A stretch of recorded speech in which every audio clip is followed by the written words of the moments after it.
The stagecoach door slammed shut, leaving Evelyn Hart alone in a cloud of dust at the Nebraska outpost. Her husband's family had cast her out, a childless widow with no value. She clutched her small bag, watching the coach disappear into the scorching horizon.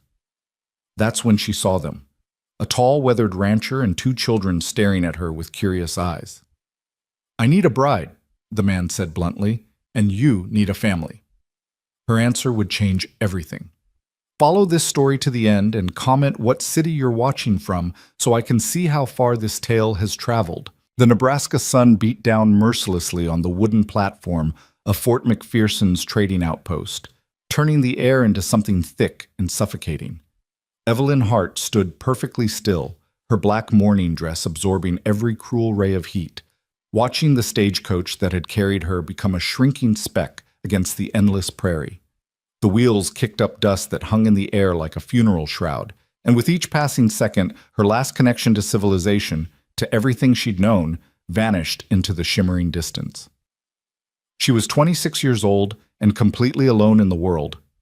Her fingers tightened around the worn handles of her carpet bag, knuckles white beneath the thin black gloves she wore despite the heat. Everything she owned was in that bag. 2 dresses, a Bible her mother had given her, a tintype photograph of Thomas taken 3 weeks before the fever claimed him, and the silver locket he'd given her on their wedding day. That was it. That was all that remained of Evelyn Marie Sutton Hart's life back in Boston. No, that wasn't quite true. She also carried the shame. The memory of her mother-in-law's cold voice still echoed in her ears. "You failed to give him a child. You have no place in this family now that Thomas is gone." Margaret Hart had delivered the words with surgical precision, standing in the doorway of the Boston townhouse that Evelyn had called home for 3 short years. "I've arranged passage for you to Nebraska. My cousin runs a boarding house in Omaha. She may have work for you, or she may not. Frankly, my dear, that's no longer my concern." The cousins in Omaha had taken one look at Evelyn, childless, penniless, branded with failure, and found excuses. "Times are hard. We're already full up. Perhaps try further west." Always further west, until she'd run out of money at this godforsaken outpost, 60 miles from nowhere. The station master, a grizzled man named Cooper with tobacco-stained teeth, had been blunt when she'd inquired about work. "Ain't nothing here for a lady like you, ma'am. This ain't Boston. This is the frontier. Women out here are wives or soiled doves, and you don't look like you'd last a day as either." That had been 2 days ago. Since then, she'd been sleeping in the station's waiting room, subsisting on the last of her dried bread and the station master's grudging charity, a tin cup of weak coffee each morning. But even that meager hospitality had limits. "Train comes through tomorrow," Cooper had told her that morning, avoiding her eyes. "You best be on it, heading back east or west. Don't matter which. But you can't stay here." East meant returning to Boston in disgrace, begging Margaret Hart for scraps. West meant what? More rejection? More closed doors? Evelyn pressed a hand to her stomach, trying to quell the anxiety that had lived there like a stone since Thomas died. The sound of hoofbeats pulled her from her dark thoughts. Evelyn turned to see a wagon approaching from the north, pulled by 2 sturdy horses. Even from a distance, she could see it was well maintained, the wood oiled, the wheels true. A man sat in the driver's seat, tall and broad-shouldered, his face shadowed by a wide-brimmed hat. But it was the 2 children beside him that caught her attention. A girl, perhaps 9 or 10, sat ramrod straight, her blonde hair pulled back in a severe braid. A boy, younger, maybe 6, leaned against the man's side, thumb in his mouth despite his age. Both children wore clean but simple clothes, well made but worn from use. The wagon pulled up to the outpost's small mercantile, and the man set the brake with practiced efficiency. He climbed down. Lord, he was tall, easily over 6 feet, and turned to help the children. The girl jumped down on her own, shooting him a defiant look. The boy had to be lifted, and Evelyn noticed how gently the man's large hands wrapped around the child's small waist. "Stay close," the man said, his voice a deep rumble that carried across the dusty space between them. "Don't wander." "Yes, Papa," the girl said, though her tone suggested she had no intention of obeying. Evelyn tried not to stare, But there was something magnetic about the scene. A father and his children moving through their day with the practiced rhythm of a family. It created an ache in her chest so profound she had to look away, but not before the little boy noticed her. "Papa?" he said, tugging on the man's sleeve. "Who's that lady?" The man followed his son's pointing finger, and Evelyn found herself pinned by the most startling pair of gray eyes she'd ever seen. They were the color of storm clouds, sharp and assessing, set in a face weathered by sun and wind. He had to be in his early 30s, with dark hair that needed cutting and a jaw shadowed with stubble. There was something hard about him, something that spoke of losses and walls built high. Those gray eyes swept over her in one quick, comprehensive glance, taking in her morning dress, her small bag, the desperation she was trying so hard to hide. Then he looked away, dismissing her. "Nobody, James," he said. "Come on." The word struck Evelyn like a physical blow. Nobody. That's exactly what she was now. Nobody's wife, nobody's daughter-in-law, nobody's mother, just nobody.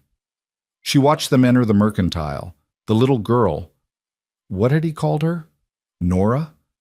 Chattering about something while her father nodded absently. The boy kept looking back at Evelyn through the window, his thumb still in his mouth, until his father gently pulled him away from the glass. Cooper emerged from the station office, wiping his hands on a rag. "That's Colton Reeves," he said, following her gaze. "Owns the biggest spread in 3 counties, the CR Ranch. Brought it up from nothing after the war." "The children?" Evelyn asked, surprising herself by speaking.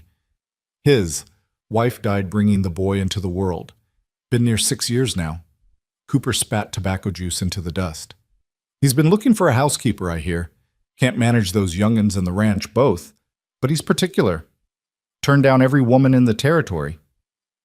A housekeeper. The word whispered through Evelyn's mind like a prayer. It wasn't charity. It was work. Honest work. A purpose. "Do you think—" she began, then faltered. What was she thinking?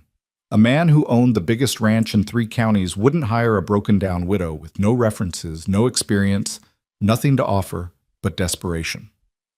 "Don't even think about it," Cooper said, reading her expression.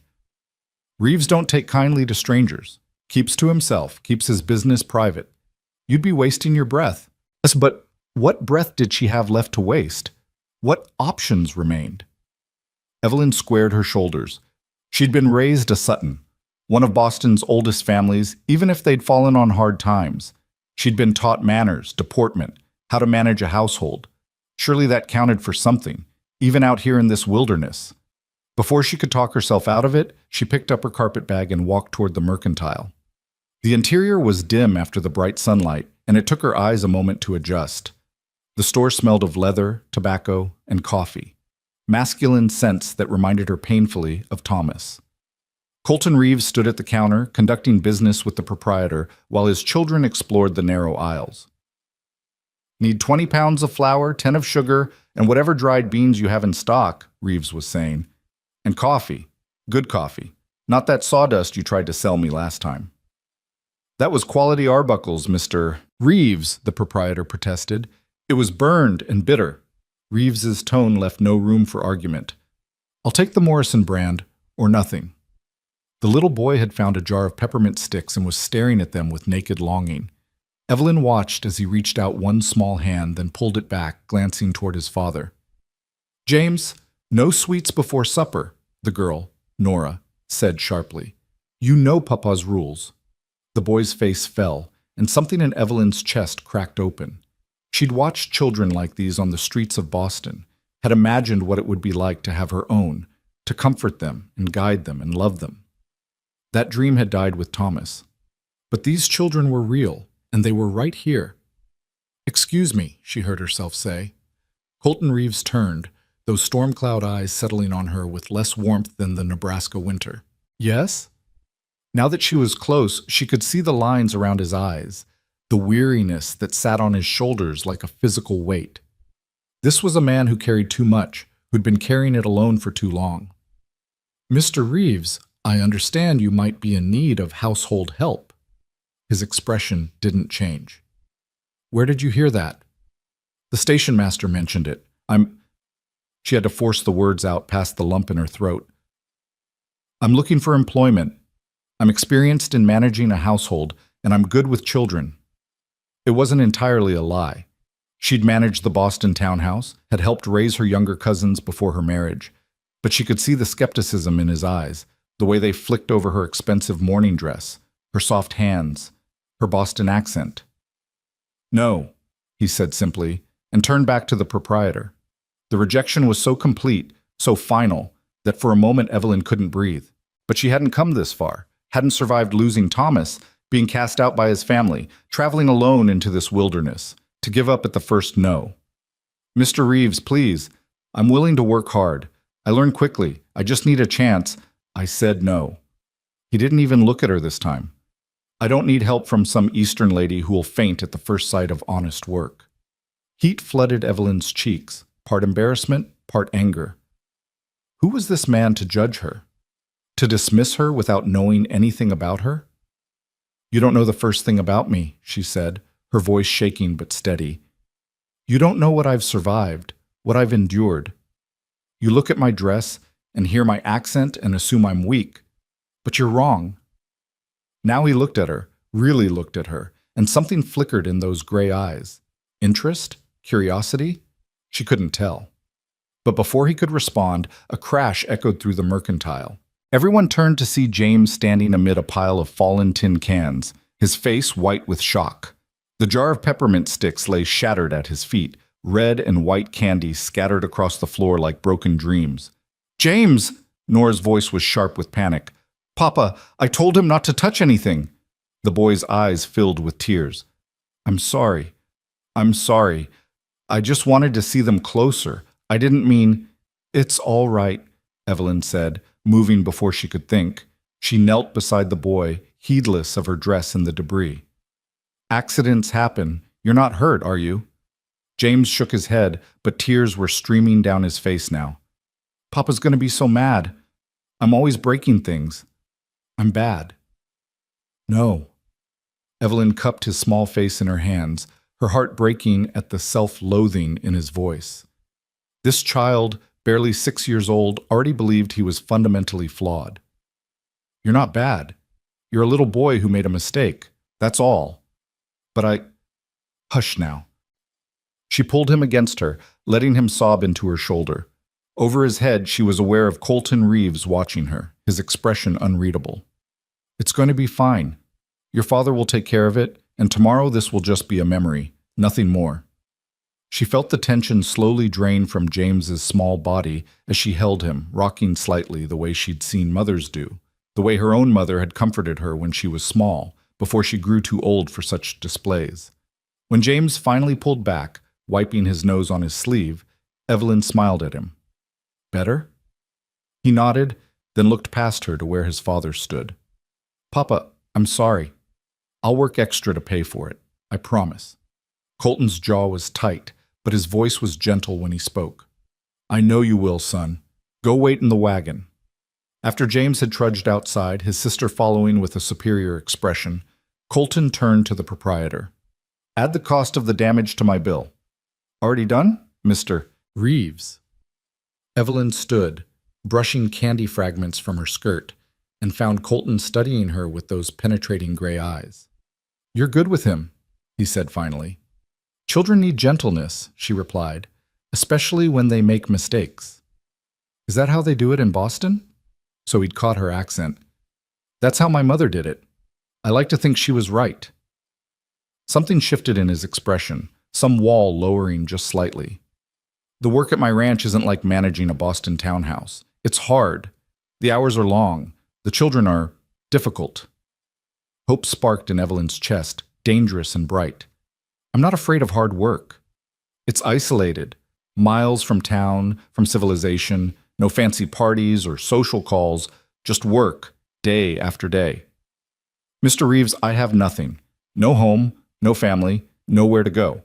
The stagecoach leaves tomorrow, and I don't have the money for a ticket east or the courage to go further west into nothing. If you're offering me work, I'll take it, whatever it is. He was quiet for a long moment, and she could see him weighing something in his mind, calculating risks against needs. I don't need a housekeeper, he said finally, and her heart sank. I need a wife. The words hung in the air between them, impossible and shocking. What? Evelyn breathed. My children need a mother.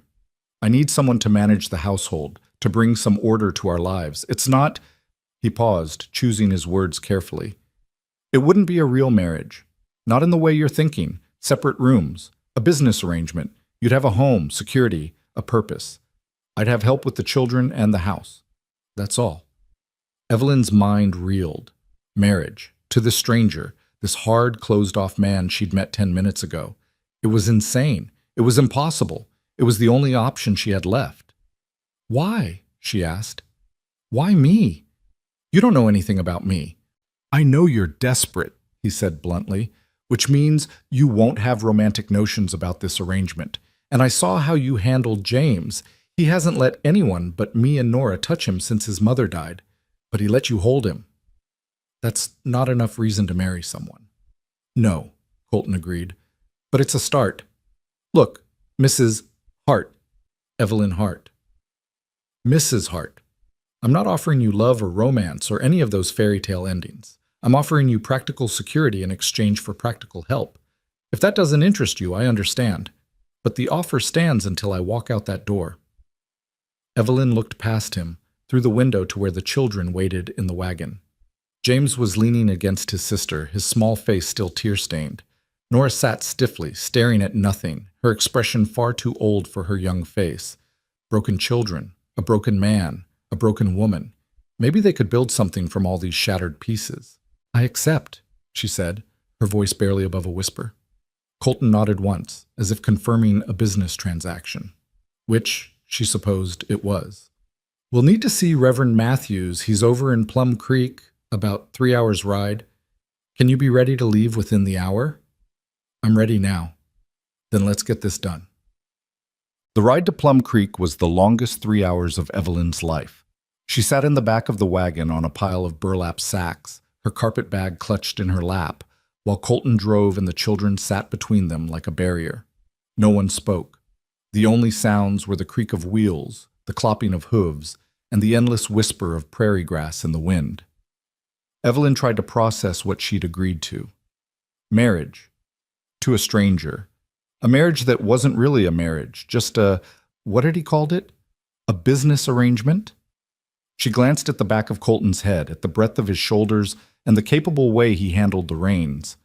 What kind of man proposed marriage to a woman he'd just met? A desperate one, clearly. But desperate for what? Just help with the house? Or was there something else? And his children? James kept sneaking glances back at her, his expression a mixture of curiosity and wariness. Nora, on the other hand, stared straight ahead, her spine rigid with disapproval. This girl had been the woman of the house for 6 years. She wasn't going to welcome a replacement easily. What have I done? The thought circled endlessly through Evelyn's mind. What have I done? But what choice did she have? Return to Boston in Margaret Hart's cold charity? Ride west into nothing?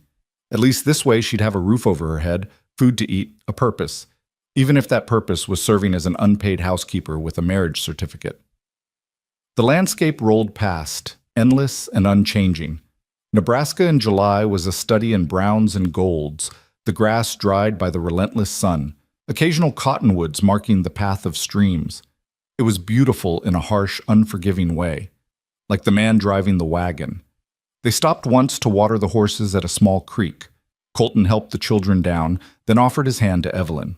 His grip was strong and calloused, the hand of a man who worked for his living. We'll be there within the hour, he said. Reverend Matthews is a good man. He won't ask too many questions. And if he does, then I'll answer them. Colton's expression was unreadable.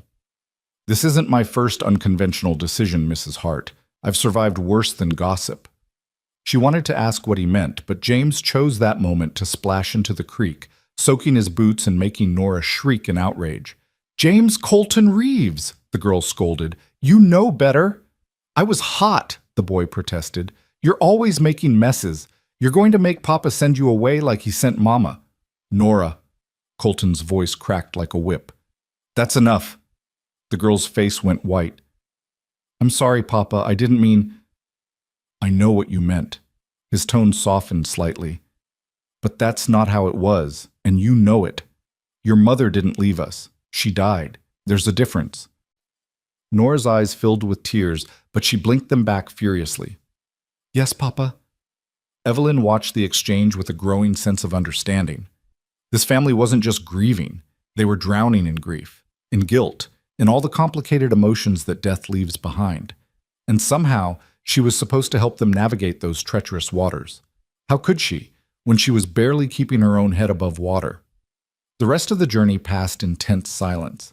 By the time they reached Plum Creek, a small collection of buildings that barely qualified as a town, the sun was starting its descent toward the western horizon. The church was a simple white structure with a steeple that pointed toward heaven like an accusation. Reverend Matthews was working in the garden beside it, a middle-aged man with kind eyes and dirt under his fingernails. Colton, he called, straightening with a wince. I wasn't expecting you today, and you've brought guests. We need you to perform a wedding, Reverend, Colton said without preamble. Today. Now, if possible. The Reverend's eyebrows climbed toward his hairline. A wedding? Colton, well, this is sudden. I'm aware of that. And the bride is... This is Mrs. Evelyn Hart. She's recently widowed and in need of a new start. I'm in need of help with my household. It's a practical arrangement, beneficial to both parties. Reverend Matthews looked from Colton to Evelyn, his expression both surprised and concerned. Mrs. Hart, are you entering this marriage of your own free will? Yes, Evelyn said, forcing her voice to remain steady. I am. And you understand the sacred nature of the vows you'll be taking? Did she? Could anyone truly understand marriage until they were in it? She'd loved Thomas, and look where that had gotten her. Maybe a practical arrangement was better, safer. I understand, Reverend. He studied her for another long moment, then sighed. Very well, but I want a few words with each of you privately first. Mrs. Hart, would you come with me? In his small office, surrounded by books and the musty smell of old paper, Reverend Matthews offered her a chair and took one across from her. You don't have to do this, you know, he said gently. If you're being coerced in any way, I'm not. Evelyn met his eyes steadily. Mr. Reeves has been nothing but honest about what this arrangement is. I'm alone in the world, Reverend. My husband died, his family cast me out, and I have nowhere to go. Mr. Reeves is offering me a home and security. That's more than most people in my position can hope for. And what about love? Companionship? The true partnership that marriage should be? She laughed, though it came out bitter. I had love, Reverend. I married for love. My husband was kind and good, and I thought we'd have a lifetime together. Then he got sick and died in 3 days, and his mother blamed me for not giving him children before he went. Love didn't protect me. It didn't save me. Maybe practical arrangements are more honest. The Reverend's expression was sad. Oh, child, you're so young to be so cynical. I'm 26, old enough to know that fairy tales don't come true. And Colton? What do you know about him? Very little, she admitted. But I know he's a father who cares about his children. I know he's honest, brutally so. And I know he's offering me a chance when no one else will. That's enough. Reverend Matthews was quiet for a moment, then nodded slowly. All right. But Mrs. Hart, I want you to remember something. Marriage vows are sacred, whether they're spoken out of love or practicality. Once you make this commitment, you'll be bound to Colton and those children in the eyes of God. That's not something to take lightly. I'm not taking it lightly, Reverend. I'm taking it seriously. Maybe that's better. He stood and offered her his hand. Then let's prepare for a wedding. The ceremony was brief and businesslike, held in the church's small sanctuary with only the children as witnesses. Nora stood rigid and disapproving, while James watched with wide, confused eyes. Evelyn barely heard the words. She was too focused on the man beside her, on the weight of what they were doing. When Reverend Matthews asked if she took Colton to be her husband, her voice shook as she said, I do. Colton's voice was steady and sure when he made his vows. If he had any doubts, they didn't show. You may kiss the bride. Reverend Matthews said, and an awkward silence fell. Colton turned to Evelyn, and she saw the same uncertainty in his eyes that she felt. But he leaned down, he really was terribly tall, and pressed a brief, chaste kiss to her lips. It was over in a second, but it was enough to make it real.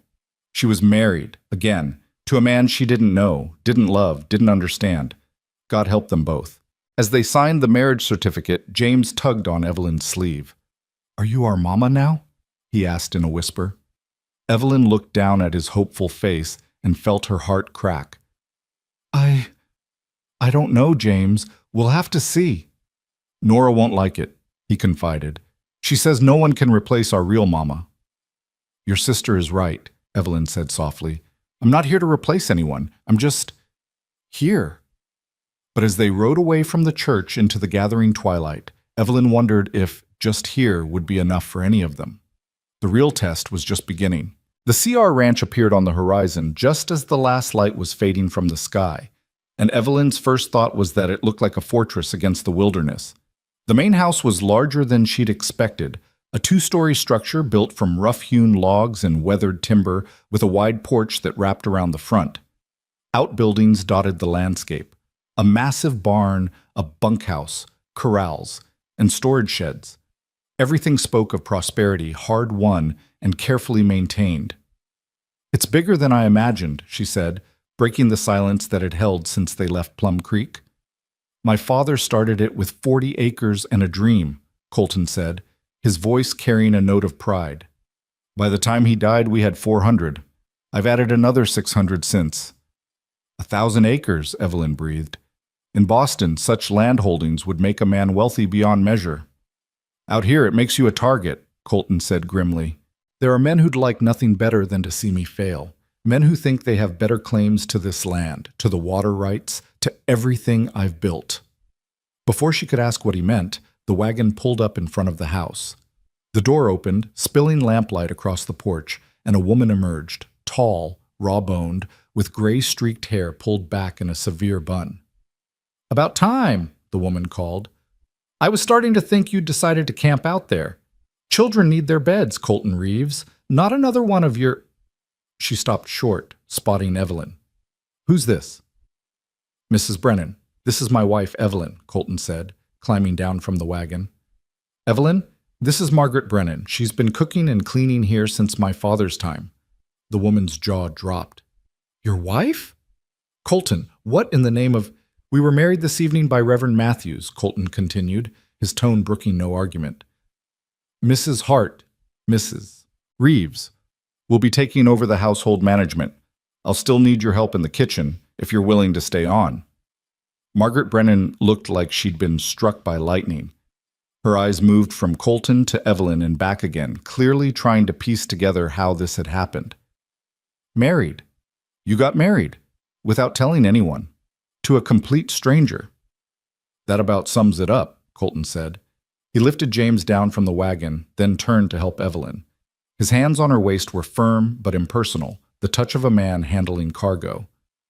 "Now, if you'll excuse us, it's been a long day. We'll talk more tomorrow."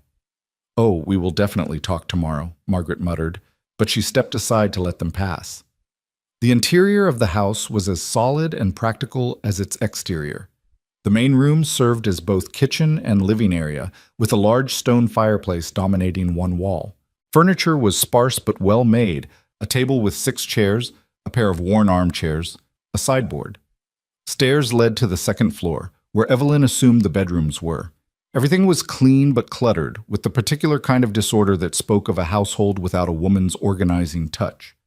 Children's toys lay scattered across the floor. Dishes were stacked haphazardly on the sideboard. A basket of mending sat abandoned in one corner, overflowing with clothes that needed attention. "Nora, James, say goodnight to Mrs. Brennan and head upstairs," Colton said.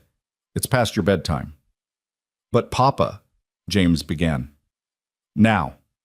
The boy's face fell, but he obeyed, trudging toward the stairs. Nora followed, but not before shooting Evelyn a look of pure hostility. Once the children were gone, Margaret rounded on Colton. "Have you lost your mind? You can't just marry the first woman you stumble across and bring her home like a stray cat." "I can and I did," Colton said. My reasons are my own, Margaret, but I'd appreciate it if you'd help Mrs. Reeves settle in. Show her where things are, how the household runs. And where exactly will she be settling in? Margaret asked pointedly. Because unless you've suddenly sprouted another bedroom, there's a question that needs answering. Colton's jaw tightened. She'll have Catherine's room. I've been sleeping in my office anyway. Nothing changes except we have help now. Real help. The mention of Catherine, his late wife, hung in the air like smoke. Margaret's expression softened slightly, though suspicion still lingered in her eyes. Fine, she said at last. But don't expect me to make sense of this madness for you. She turned to Evelyn. Come on then, I'll show you to your room. Evelyn followed her up the stairs, acutely aware of Colton's gaze on her back. The second floor had 4 doors, all closed. Margaret opened the first one on the right. This was Catherine's room, she said, her voice carefully neutral. Colton hasn't let anyone touch it since she died. You'll be the first. The room took Evelyn's breath away. It was beautiful in a way the rest of the house wasn't. Delicate lace curtains on the windows, a quilt in soft blues and greens on the bed, a vanity with a silver-backed brush and mirror set.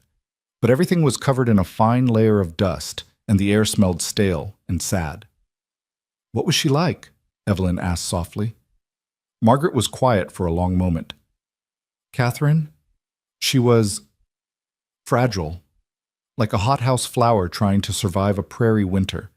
Beautiful, gentle, completely unprepared for the life Colton gave her.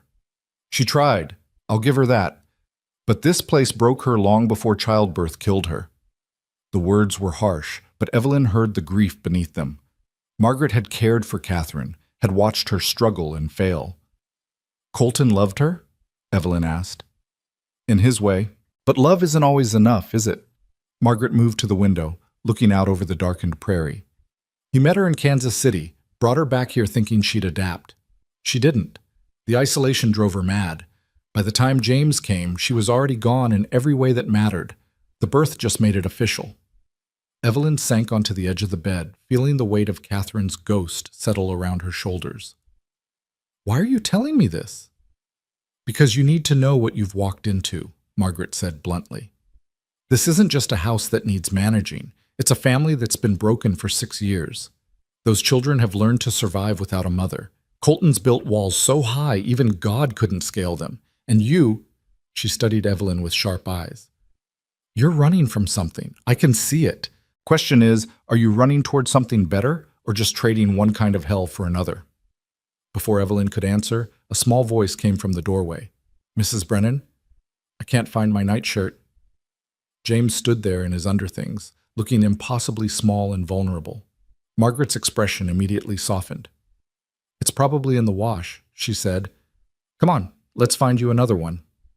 After they left, Evelyn sat alone in Catherine's room, her room now, and wondered what she'd gotten herself into. Through the floorboards, she could hear Colton moving around downstairs, his footsteps heavy and deliberate. Her husband, a man she didn't know, married to a memory she could never escape. She unpacked her carpet bag, hanging her 2 dresses in the wardrobe that still held Catherine's clothes. The juxtaposition was stark. Catherine's delicate silk gowns next to Evelyn's practical black bombazine. 2 different women, 2 different worlds, joined by the same man in the same desperate circumstances. Sleep was impossible. Evelyn lay in Catherine's bed, staring at Catherine's ceiling, and tried not to think about the future. But the questions came anyway, relentless and unanswerable. What did Colton expect from her? What did the children need? How could she possibly fill the void that Catherine had left? And underneath it all, the question she was most afraid to examine. What did she want from this arrangement? Morning came too early, announced by a rooster's crow and the sound of boots on the stairs. Evelyn dressed quickly in one of her morning dresses, then paused at the mirror. Should she still wear black? Thomas had been dead for 4 months, but Margaret Hart had insisted on a full year of mourning. Out here, though, did such rules still apply? She compromised by removing her black bonnet, leaving her dark hair pinned up but uncovered. A small rebellion, but it felt necessary. Downstairs, she found Colton already gone and Margaret cooking breakfast with brisk efficiency. The children sat at the table, James still half asleep, and Nora eyeing Evelyn with open suspicion. There's coffee on the stove, Margaret said without looking up. Colton's been up since dawn. He takes his breakfast with the men in the bunkhouse most days, leaves the house to the children. And me now, I suppose, Evelyn said. I suppose. Margaret cracked eggs into a pan with more force than necessary. You know how to cook, Mrs. Reeves? The name, her new name, sent a jolt through Evelyn. I can manage basic dishes. Nothing fancy. Fancy won't help you here. These men eat to survive, not to impress. Breakfast is bacon, eggs, and biscuits. Dinner is whatever can be made in quantity. Supper is leftovers. Can you handle that? I can try. Trying won't feed a household. Margaret pointed her spatula at the cupboards. Flour's in the bin, lard's in the crock, salt's in the jar with the blue stripe. You'll need to learn where everything is, and fast. I won't be here to hold your hand forever. The words stung, but Evelyn understood them for what they were. A test.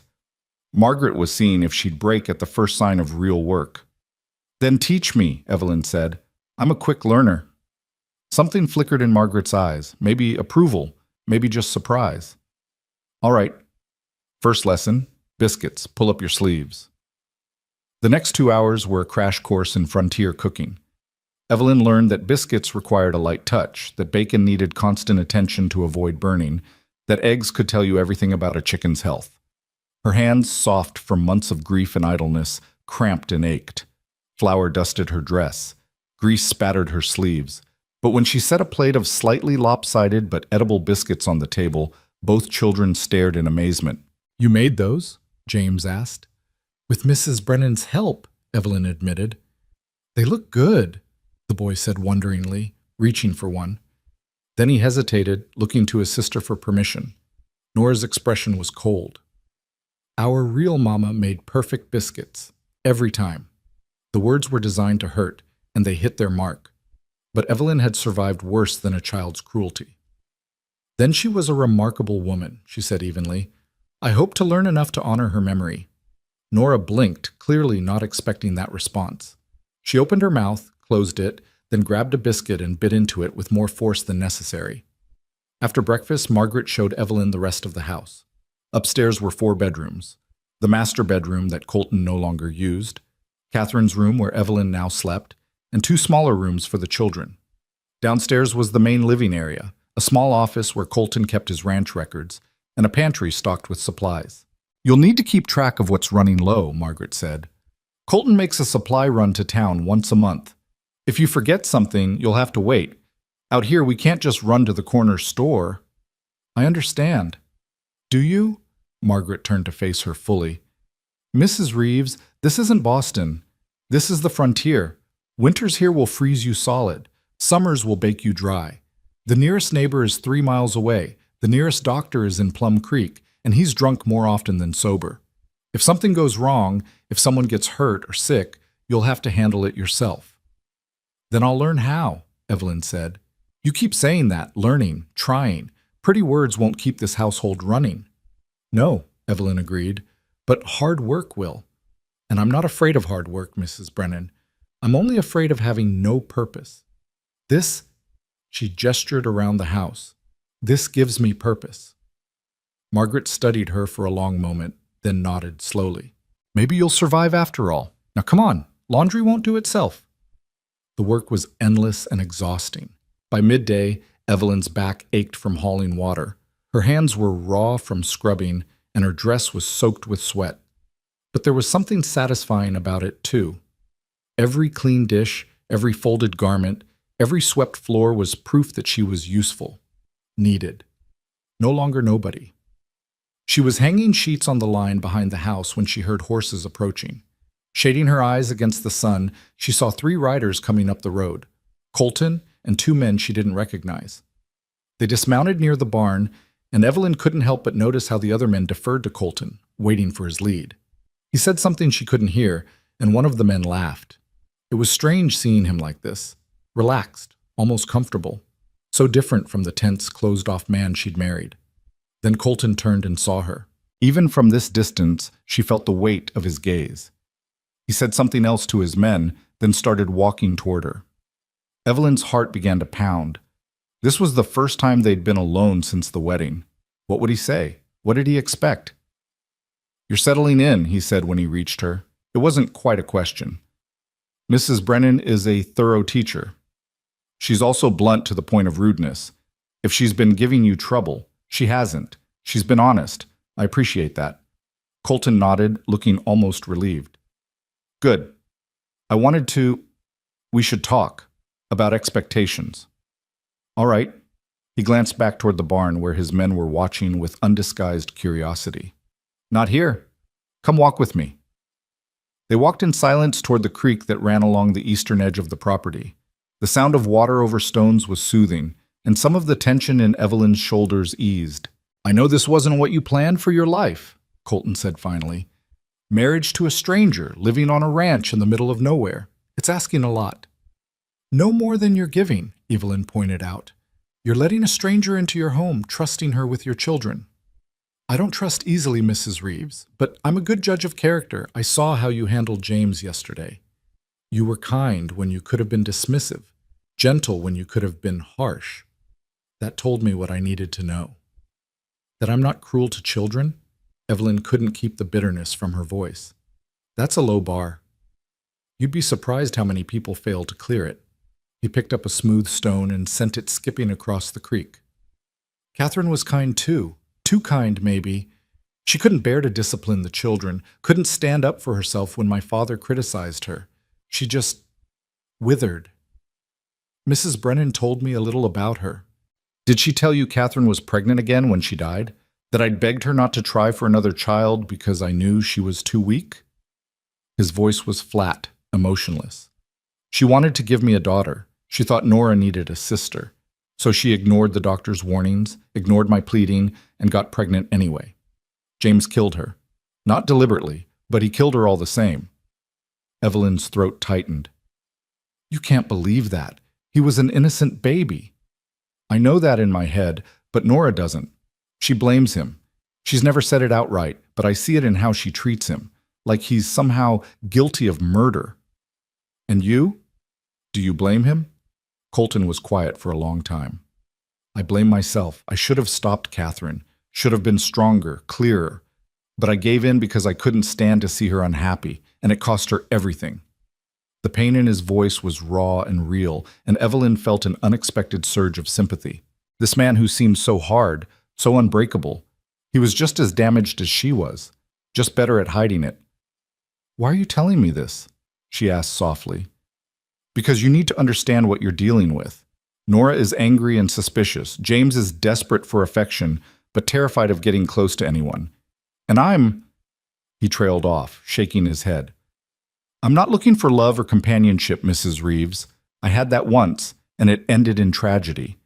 I'm looking for stability, for someone who can help me raise these children without expecting things I can't give. That's what you said yesterday, Evelyn reminded him. A business arrangement. I haven't forgotten. Good, as long as we're clear about what this is. Crystal clear, she said. But even as she spoke, she wondered if either of them truly believed it could be that simple. They walked back to the house in silence. At the porch steps, Colton paused.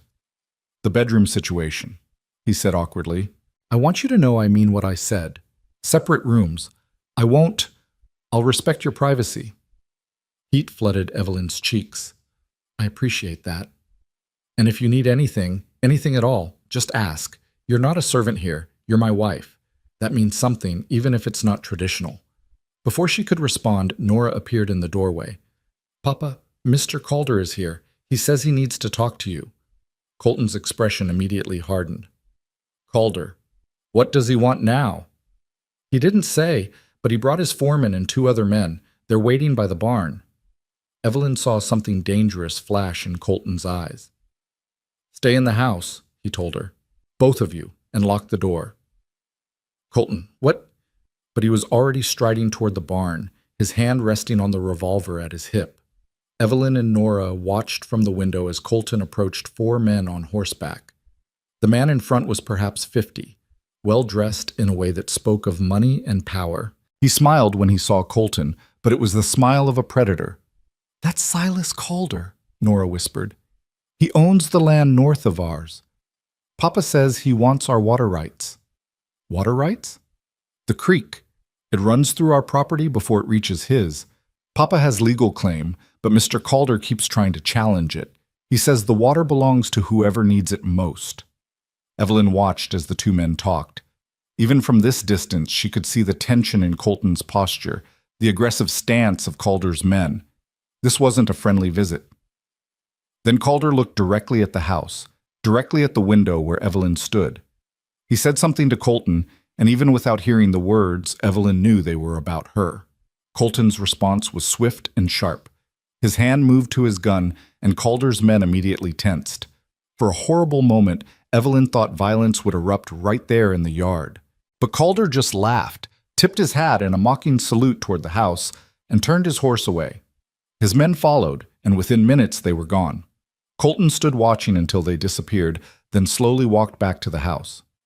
"You can unlock the door," he called. Evelyn did, and he stepped inside, his face dark with anger. "What did he want?" she asked. "To congratulate me on my marriage." The words dripped with sarcasm. "Word travels fast out here. He wanted to meet my new wife to see if you were real or just a convenient fiction." "A fiction? Why would he think that?" Colton's jaw clenched. "Because Calder's been trying to marry his daughter to me for 2 years. He thinks joining our properties would make him the most powerful landowner in 3 counties. My marriage ruins that plan." Understanding dawned. "So he'll challenge it. Try to prove it's not legitimate. He's already threatening to. Says a marriage performed so quickly to a complete stranger must be fraudulent. He's talking about bringing in the territorial judge, having it annulled. Can he do that? He can try. And if he succeeds..." Colton looked at her, his expression grim. "If he succeeds, you'll be homeless again, and I'll lose my strongest defense against his land grab." Evelyn felt cold despite the summer heat. "What do we do?" "We make this marriage look real, completely real. No one can suspect it's anything but a genuine union." He paused, then added, "Starting with you wearing this." He pulled something from his pocket, a simple gold band, Catherine's wedding ring. "I can't," Evelyn breathed. "That was hers. And now it's yours. Catherine would want her children protected. This helps protect them." He held out the ring. "Please." Slowly, Evelyn extended her left hand. Colton slid the ring onto her finger. It was slightly too large, but it stayed in place. "There," he said. "Now you look like a proper wife." But as she stared at the gold band catching the light, Evelyn wondered if looking like something and being something were the same thing at all. The days that followed fell into a pattern. Evelyn rose before dawn to help Margaret prepare breakfast. She cleaned, cooked, mended, and learned the 1,000 small tasks that kept a frontier household running. Her hands developed calluses, her muscles adapted to the constant labor, and slowly, so slowly, the house began to feel less like Catherine's domain and more like her own. The children were a different challenge. James warmed to her quickly, following her around like a puppy and asking endless questions. "Why is the sky blue? Where do chickens come from? Can you read to me? Will you play with me?" She tried to give him the attention he craved while not spoiling him too much. Nora was another matter entirely. The girl was polite but distant, performing her chores with mechanical efficiency and speaking to Evelyn only when necessary. At meals, she would talk to her father and brother, but she acted as if Evelyn were invisible. "Give her time," Margaret advised. "She's been the lady of this house for 6 years. You're threatening everything she knows." "I'm not trying to replace anyone," Evelyn protested. "Tell her that, though I doubt she'll believe you." One afternoon, about a week after her arrival, Evelyn was in the kitchen preserving berries when Nora stormed in from outside, her dress torn and muddy. "What happened?" Evelyn asked. "None of your business," Nora snapped. "Nora, you're hurt." There was a scrape on the girl's arm, bleeding slightly. "I said, it's none of your business. You're not my mother." The words echoed in the kitchen, sharp and cutting. Evelyn set down her wooden spoon carefully. "You're right," she said quietly. "I'm not your mother. I could never be your mother. She was special, and she loved you, and nothing I do will ever change that." Nora blinked, clearly surprised by the agreement. "But I am here," Evelyn continued, "and whether you like it or not, we're living in the same house. We can make that miserable for each other, or we can try to make it bearable. The choice is yours." "I didn't choose any of this," Nora said, but some of the heat had left her voice. Neither did I. Neither did your father. But here we are anyway. Evelyn picked up a clean cloth and dampened it. Now, will you let me clean that scrape, or would you rather it get infected and prove me incompetent? For a long moment, Nora didn't move. Then, slowly, she extended her arm. As Evelyn gently cleaned the wound, Nora said, I fell out of the oak tree by the creek. James dared me to climb it. That was foolish of him. He didn't think I'd do it, but I wanted to prove I could. And did you? I made it to the top branch. Then I slipped coming down. She winced as Evelyn dabbed at the scrape. Are you going to tell Papa? Should I? Nora considered this. He'll be angry. He told me not to climb that tree. Then maybe that's a consequence you need to face, Evelyn said. But I won't tell him if you give me your word you won't do it again. Not because he forbids it, but because it's dangerous and I'd rather not see you truly hurt. You'd rather not see me hurt? Nora's tone was skeptical. Believe it or not, yes. I don't need to be your mother to care whether you break your neck. Nora was quiet as Evelyn bandaged her arm. When it was done, she looked up at Evelyn with eyes that were too old and too wounded. She used to sit with me when I was scared, she said softly. Mama, when I had bad dreams, she'd stroke my hair and sing until I fell back asleep. Evelyn's throat tightened. That sounds lovely. I don't remember her voice anymore. I try, but I can't hear it. Tears welled in Nora's eyes. And now you're here, in her room, wearing her ring, and soon I won't remember anything about her at all. Oh, Nora. Evelyn knelt so they were eye to eye. That's not how memory works. Your mother is part of you. She's in your face, your laugh, your stubbornness. No one can erase that. But you're replacing her anyway. No, I'm just filling empty space. There's a difference. Nora studied her for a long moment, then pulled away. I need to change my dress before supper, she said, her voice carefully neutral again. But as she left the kitchen, she paused. Thank you for the bandage. It was a small victory, but Evelyn treasured it. That evening, as the family sat down to supper, Silas Calder returned. This time he brought his daughter, a pretty blonde girl of about 19 named Melissa, and a man he introduced as Judge Whitmore. I hope you don't mind the intrusion, Calder said, though his smile suggested he didn't care whether they minded or not. I thought it only neighborly to welcome your new bride properly. Colton's expression was stony. You've already met her, Calder. This isn't about neighborly courtesy. Now, can't a man be interested in his neighbor's sudden marriage? Especially when that marriage seems so convenient. Judge Whitmore stepped forward. He was a thin man with sharp features and calculating eyes. Mr. Reeves, I've received some concerns about the legitimacy of your marriage. Given the speed with which it occurred and the circumstances surrounding it, I felt it prudent to investigate. Investigate? Colton's voice was dangerous. On what grounds? On the grounds that marriage fraud is a serious offense. If this union is merely a legal maneuver rather than a genuine marriage, it could be subject to annulment. Evelyn felt her stomach drop. This was it, the challenge Colton had predicted. Our marriage is perfectly legal, she said, surprised by the steadiness of her voice.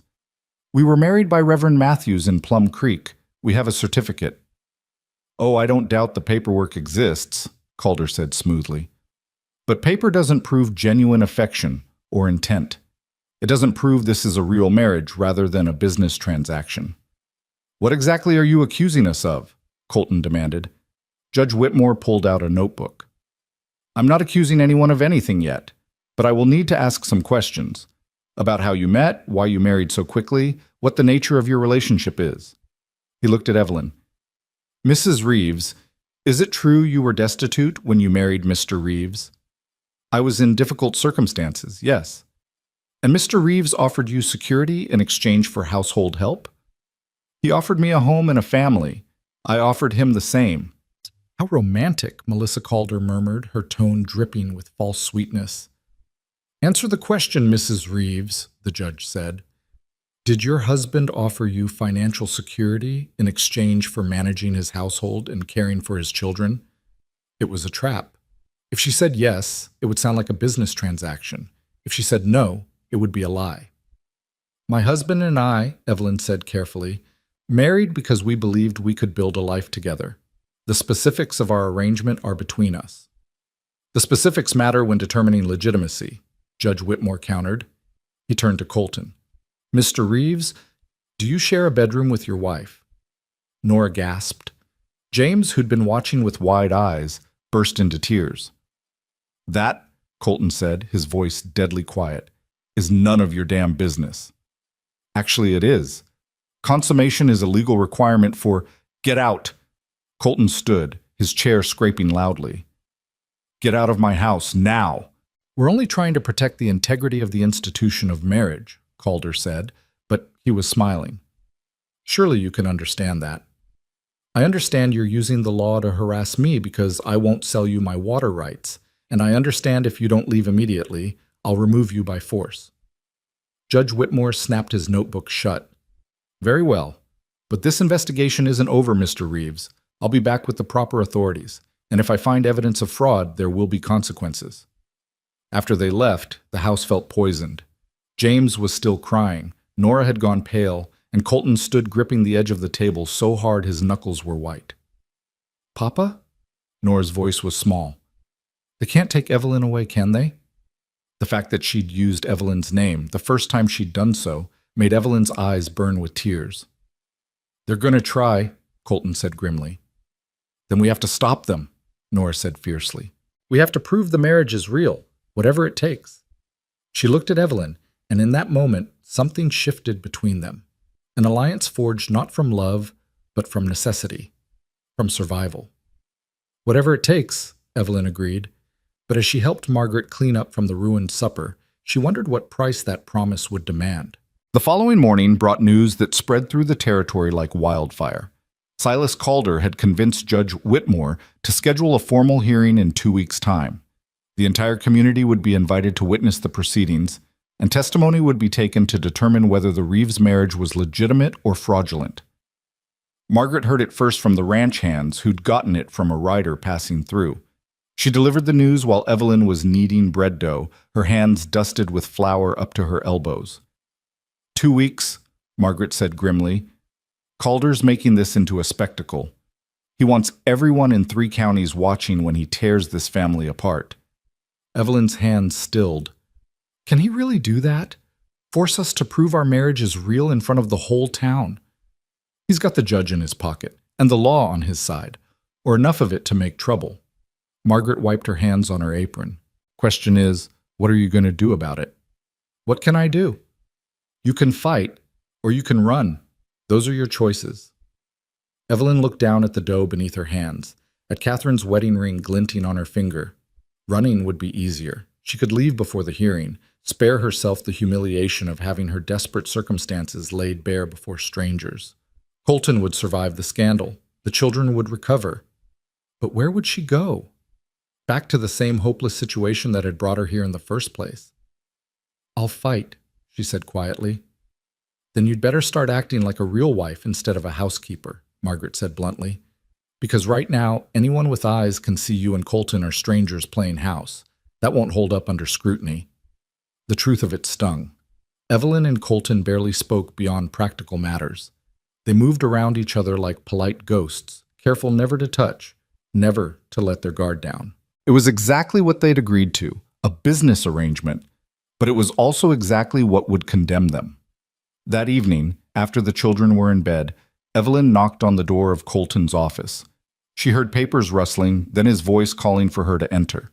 He sat behind a desk covered in ledgers and documents, his sleeves rolled up and his hair disheveled from running his hands through it. The lamplight cast shadows across his face, making him look older and more worn than his years. Evelyn, he said, and she noticed it was the first time he'd used her given name. Is something wrong? We need to talk about the hearing. He leaned back in his chair with a sigh. I know. I've been thinking about nothing else. Margaret says we need to act more like a real married couple, that our current arrangement won't stand up to examination. Margaret's right. He gestured to the chair across from him. Sit down, please. She sat, folding her hands in her lap to keep them from trembling. What did Judge Whitmore mean about consummation being a legal requirement? Colton's jaw tightened. An unconsummated marriage can be annulled more easily than one that's been completed. It's one of the things they'll be looking for. Heat flooded Evelyn's face. I see. I'm not suggesting we actually... He stopped, clearly as uncomfortable as she was. But we need to make it appear that we have, that this is a genuine marriage in every sense. How do we do that without lying outright? We become more familiar with each other. We learn to act like people who chose to spend their lives together, not strangers forced together by circumstance. He studied her across the desk. Tell me about yourself, Evelyn. Your real self, not just the widow in mourning. The question caught her off guard. No one had asked about her in months, not her preferences, her thoughts, her dreams. She'd been reduced to a problem to be solved, a burden to be managed. What do you want to know? She asked. Everything. Where you grew up, what you loved, what you feared, what made you marry Thomas Hart. So she told him. About growing up in a Boston townhouse that grew shabbier each year as her father's investments failed. About loving books and music. About teaching herself to play the piano from a borrowed instruction manual. About meeting Thomas at a church social, how his kindness had seemed like salvation from her family's genteel poverty. He was good to me, she said softly. Not passionate or romantic, but steady, safe. I thought that would be enough. Was it? I don't know. We only had 3 years before the fever took him. 3 years of trying to be the wife his mother wanted, trying to give him a child, trying to prove I was worth the investment he'd made in marrying me. She twisted Catherine's ring on her finger. I failed at all of it. You didn't fail, Colton said firmly. You survived a loss that would have broken many people. You got yourself halfway across the country with nothing but determination. That's not failure. The compassion in his voice made her throat tight. Your turn. Tell me about Catherine. His expression shuddered immediately. What do you want to know? The truth, not the sanitized version for public consumption. Who was she really? Colton was quiet for so long she thought he wouldn't answer. Then he stood and moved to the window, looking out into the darkness. She was beautiful, he said finally, delicate and refined, everything I thought I wanted after years of roughing it on the frontier. I met her in Kansas City when I was there selling cattle. She was at a hotel with her parents, and I was dazzled. She made me feel civilized again, human. Did you love her? I thought I did, but looking back, I think I loved the idea of her more than the reality. I wanted to believe I could have both, this ranch and a refined Eastern wife, that I could build something here without giving up the culture and sophistication I'd left behind. He turned to face Evelyn. I was wrong. This land demands everything. It doesn't leave room for divided loyalties. What happened when you brought her here? She tried. God, she tried so hard, but she hated everything about frontier life. The isolation drove her to despair. The work exhausted her. She missed her family, her friends, everything she'd given up to marry me. His voice grew rough. By the time she got pregnant with Nora, she was already broken. And I was so focused on building this ranch, on proving I could make it work, that I didn't see it until it was too late. You can't blame yourself for that. Can't I? I'm the one who brought her here. I'm the one who kept pushing for more land, more cattle, more success, while my wife was falling apart in this house. He looked at Evelyn with haunted eyes. When she got pregnant with James, the doctor told her another pregnancy could kill her. I begged her not to try, but she was desperate to give me a daughter, to somehow earn her place here. She died 3 days after James was born, and her last words were an apology. She apologized to me for dying. Evelyn's vision blurred with tears. Oh, Colton. So when I say I don't want a real marriage, when I say I can't offer you love or romance, that's why. I destroyed one woman with those promises. I won't do it again. She stood and crossed to him, acting on instinct rather than thought. I'm not Catherine. I'm not fragile or refined or expecting you to be something you're not. I know exactly what this place demands because I've already lost everything. There's nothing left to break. He looked down at her, and for the first time since she'd met him, she saw past the walls he'd built, saw the pain and guilt and fear he'd been carrying alone for 6 years. We can do this, she said softly. We can face Calder and the judge and whoever else questions us. Not because we have to pretend to be something we're not, but because we're already building something real. A partnership. A family. It might not be conventional, but it's ours. You sound so certain. I have to be. Because the alternative is going back to being nobody, and I can't do that again. Colton reached out and gently tucked a loose strand of hair behind her ear. The gesture was so unexpected, so tender, that Evelyn's breath caught. You were never nobody, he said. You just hadn't found your place yet. The moment stretched between them, charged with something neither of them was ready to name. Then Colton stepped back, clearing his throat. We should practice, he said. If we're going to convince people we're genuinely married, we need to be comfortable with each other. Right now, we flinch every time we accidentally touch. He was right. What do you suggest? Small things. Sitting closer at meals, touching each other casually, a hand on the shoulder, that sort of thing. Using given names instead of formal address. He paused. And we should share at least some time together each day. Married couples talk to each other, confide in each other. We need to do the same. All right, we can start tomorrow. But as she left his office, Evelyn wondered if pretending to be close would make the distance between them more bearable or more painful. The next 2 weeks passed in a strange blur of domesticity and mounting tension. True to their agreement, Evelyn and Colton began spending their evenings together after the children went to bed. Sometimes they talked about practical matters, the ranch, the household, the children's needs. Other times they shared pieces of their pasts, building a foundation of understanding that felt more solid than mere familiarity. Evelyn learned that Colton had fought in the war, though he never spoke of what he'd seen, that his father had been a harsh man who believed affection made boys weak, that he'd taught himself to read using his mother's Bible and still carried it in his saddlebag, that he loved coffee so strong it could strip paint, and hated green beans with an irrational passion. Colton learned that Evelyn had once dreamed of being a teacher, that she could recite entire passages of Shakespeare from memory, that she was terrified of spiders but would happily catch and release snakes, that she hummed while she worked, usually old hymns her mother had taught her. They practiced casual touches until they became almost natural.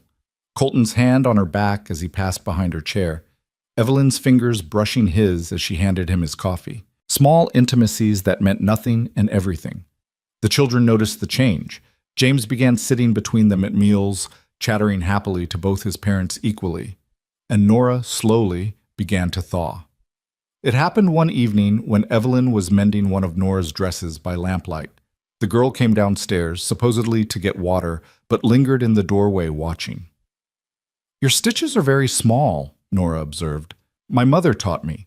She said if you're going to do something, do it well enough that it lasts. Mama's stitches were small too. Nora came closer, examining the work. But not as even as yours. It was the first time she'd compared Evelyn favorably to Catherine, and Evelyn's heart squeezed. Would you like to sit with me? Evelyn asked. I could teach you some of the more advanced techniques. Nora hesitated, then nodded. She pulled up a stool, and for the next hour, Evelyn taught her decorative stitching, their heads bent together over the fabric. Why did you really marry Papa? Nora asked suddenly. Evelyn considered lying, then decided the girl deserved honesty. Because I was alone and desperate, and he offered me a place to belong. Not the most romantic reason, I know. But you care about him now. I can see it. Did she? Evelyn thought about the way her pulse quickened when she heard Colton's footsteps, the way she found herself watching for his smile, the way his rare laughter warmed something in her chest she'd thought frozen. Yes, she admitted. I care about him, and about you and James. Even though we're difficult? Especially because you're difficult. Easy love isn't really love at all. It's just convenience. Nora was quiet, her needle moving through the fabric with careful precision. I don't want Mr. Calder to take you away. Even if you're not my real mama, I like having you here. Evelyn set down her mending and pulled Nora into a hug. The girl stiffened for a moment, then melted against her, and Evelyn felt tears on her shoulder. He won't take me away, she whispered fiercely. I promise. But as the day of the hearing approached, that promise felt increasingly hollow. Silas Calder had been busy during those 2 weeks. Evelyn heard from Margaret that he'd been spreading rumors throughout the territory. that she was a fortune hunter, that Colton had married her to spite Calder, that the whole thing was a sham to protect the ranch. By the time the hearing arrived, public opinion was thoroughly poisoned against them. The hearing was held in Plum Creek's town hall, and it seemed like every resident within 50 miles had come to witness it. The room was packed with curious onlookers, their faces ranging from sympathetic to hostile. Evelyn recognized some of Colton's ranch hands, standing in the back with their arms crossed. Margaret had come too, her expression fierce and protective. Judge Whitmore sat at a table in the front, looking important and severe. Silas Calder sat beside him with a satisfied smirk. Melissa Calder perched nearby, dressed in an impractically elegant gown that made Evelyn's simple blue dress look shabby. Colton stood when they entered, and Evelyn felt every eye in the room follow them as they made their way to their seats. He took her hand, his grip warm and steady, and she clung to it like a lifeline.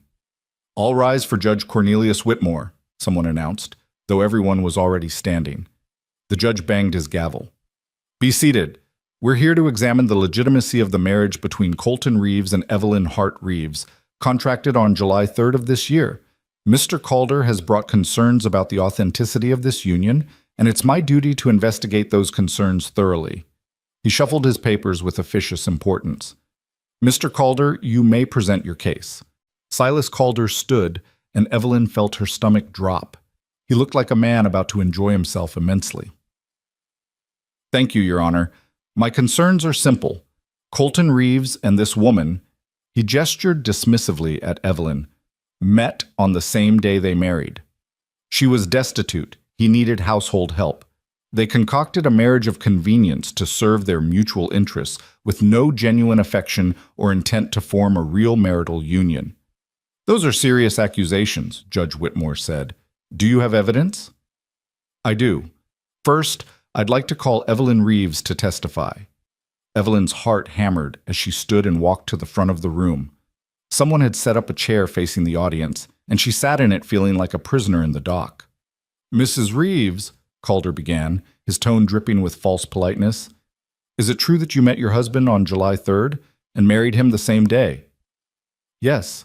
And is it true that at the time you were homeless and penniless?" "I was between situations," Evelyn said carefully. "Between situations? How delicate. Let me be more direct. You were destitute and desperate, weren't you?" "I was in difficult circumstances.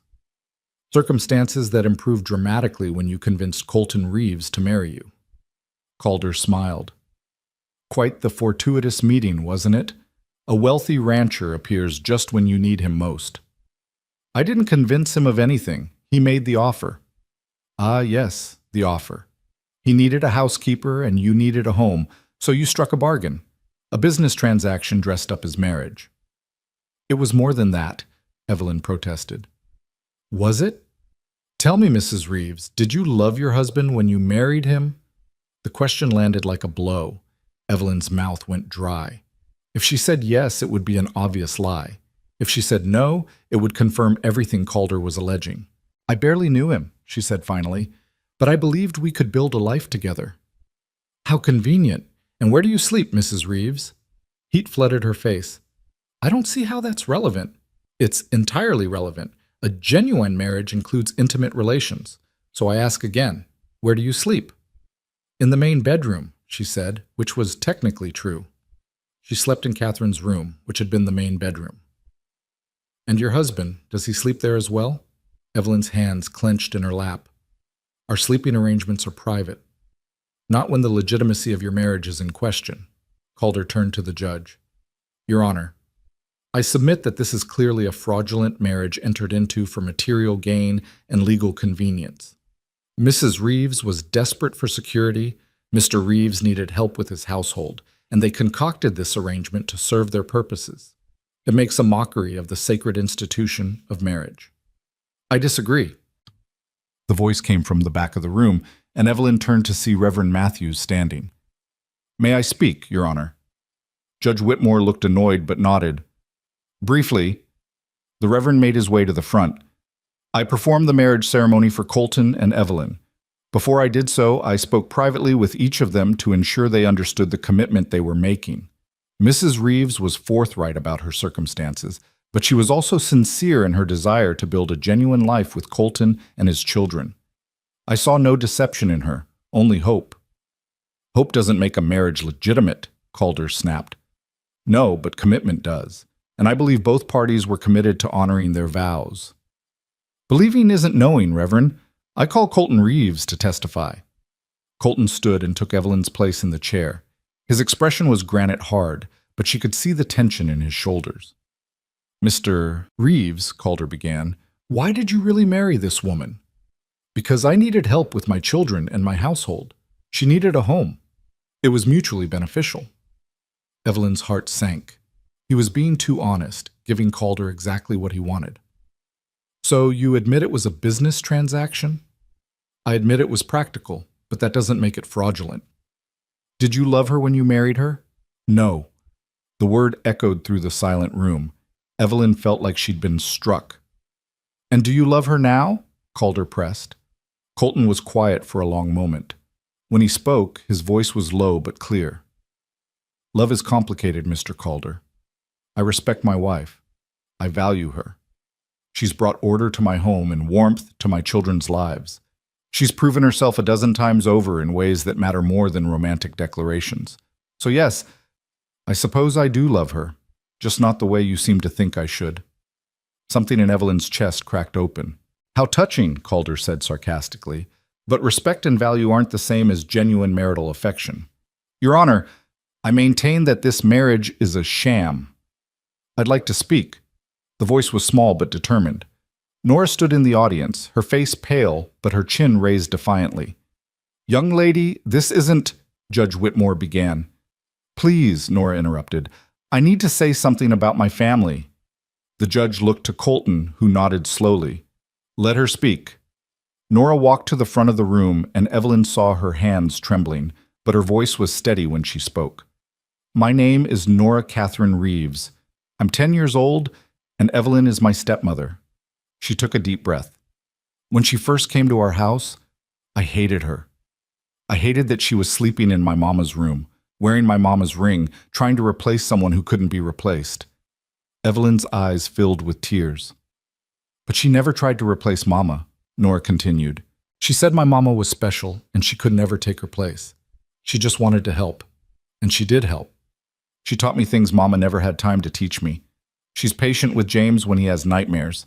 She makes Papa smile again. Nora's voice broke. She makes us feel like a family instead of just people living in the same house. That's very sweet, Calder said condescendingly, but a child's feelings don't determine legal legitimacy. Maybe they should. James had come to stand beside his sister, his small face fierce.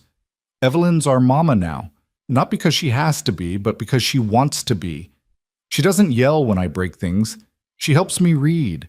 She tucks me in at night and makes sure the lamp's burning so I'm not scared of the dark. Children, Judge Whitmore said, his tone softer now. Your loyalty is admirable, but it's not just loyalty, Nora interrupted. It's the truth. Our family was broken before Evelyn came. Now it's starting to heal. If you take her away, you'll break us all over again. The room had gone completely silent. Evelyn looked at these two children defending her with such fierce determination, and her heart felt too large for her chest. Then she heard other voices joining in. I've known Colton Reeves for 15 years, one of the ranch hands called out. He's the most honest man I know. If he says his marriage is genuine, I believe him. Evelyn's been nothing but kind to everyone she meets, Margaret added. She works harder than any 3 women I know. That's not the behavior of a fraud. She helped my wife when she was sick, someone else said. Brought food and sat with her for hours. Didn't ask for anything in return.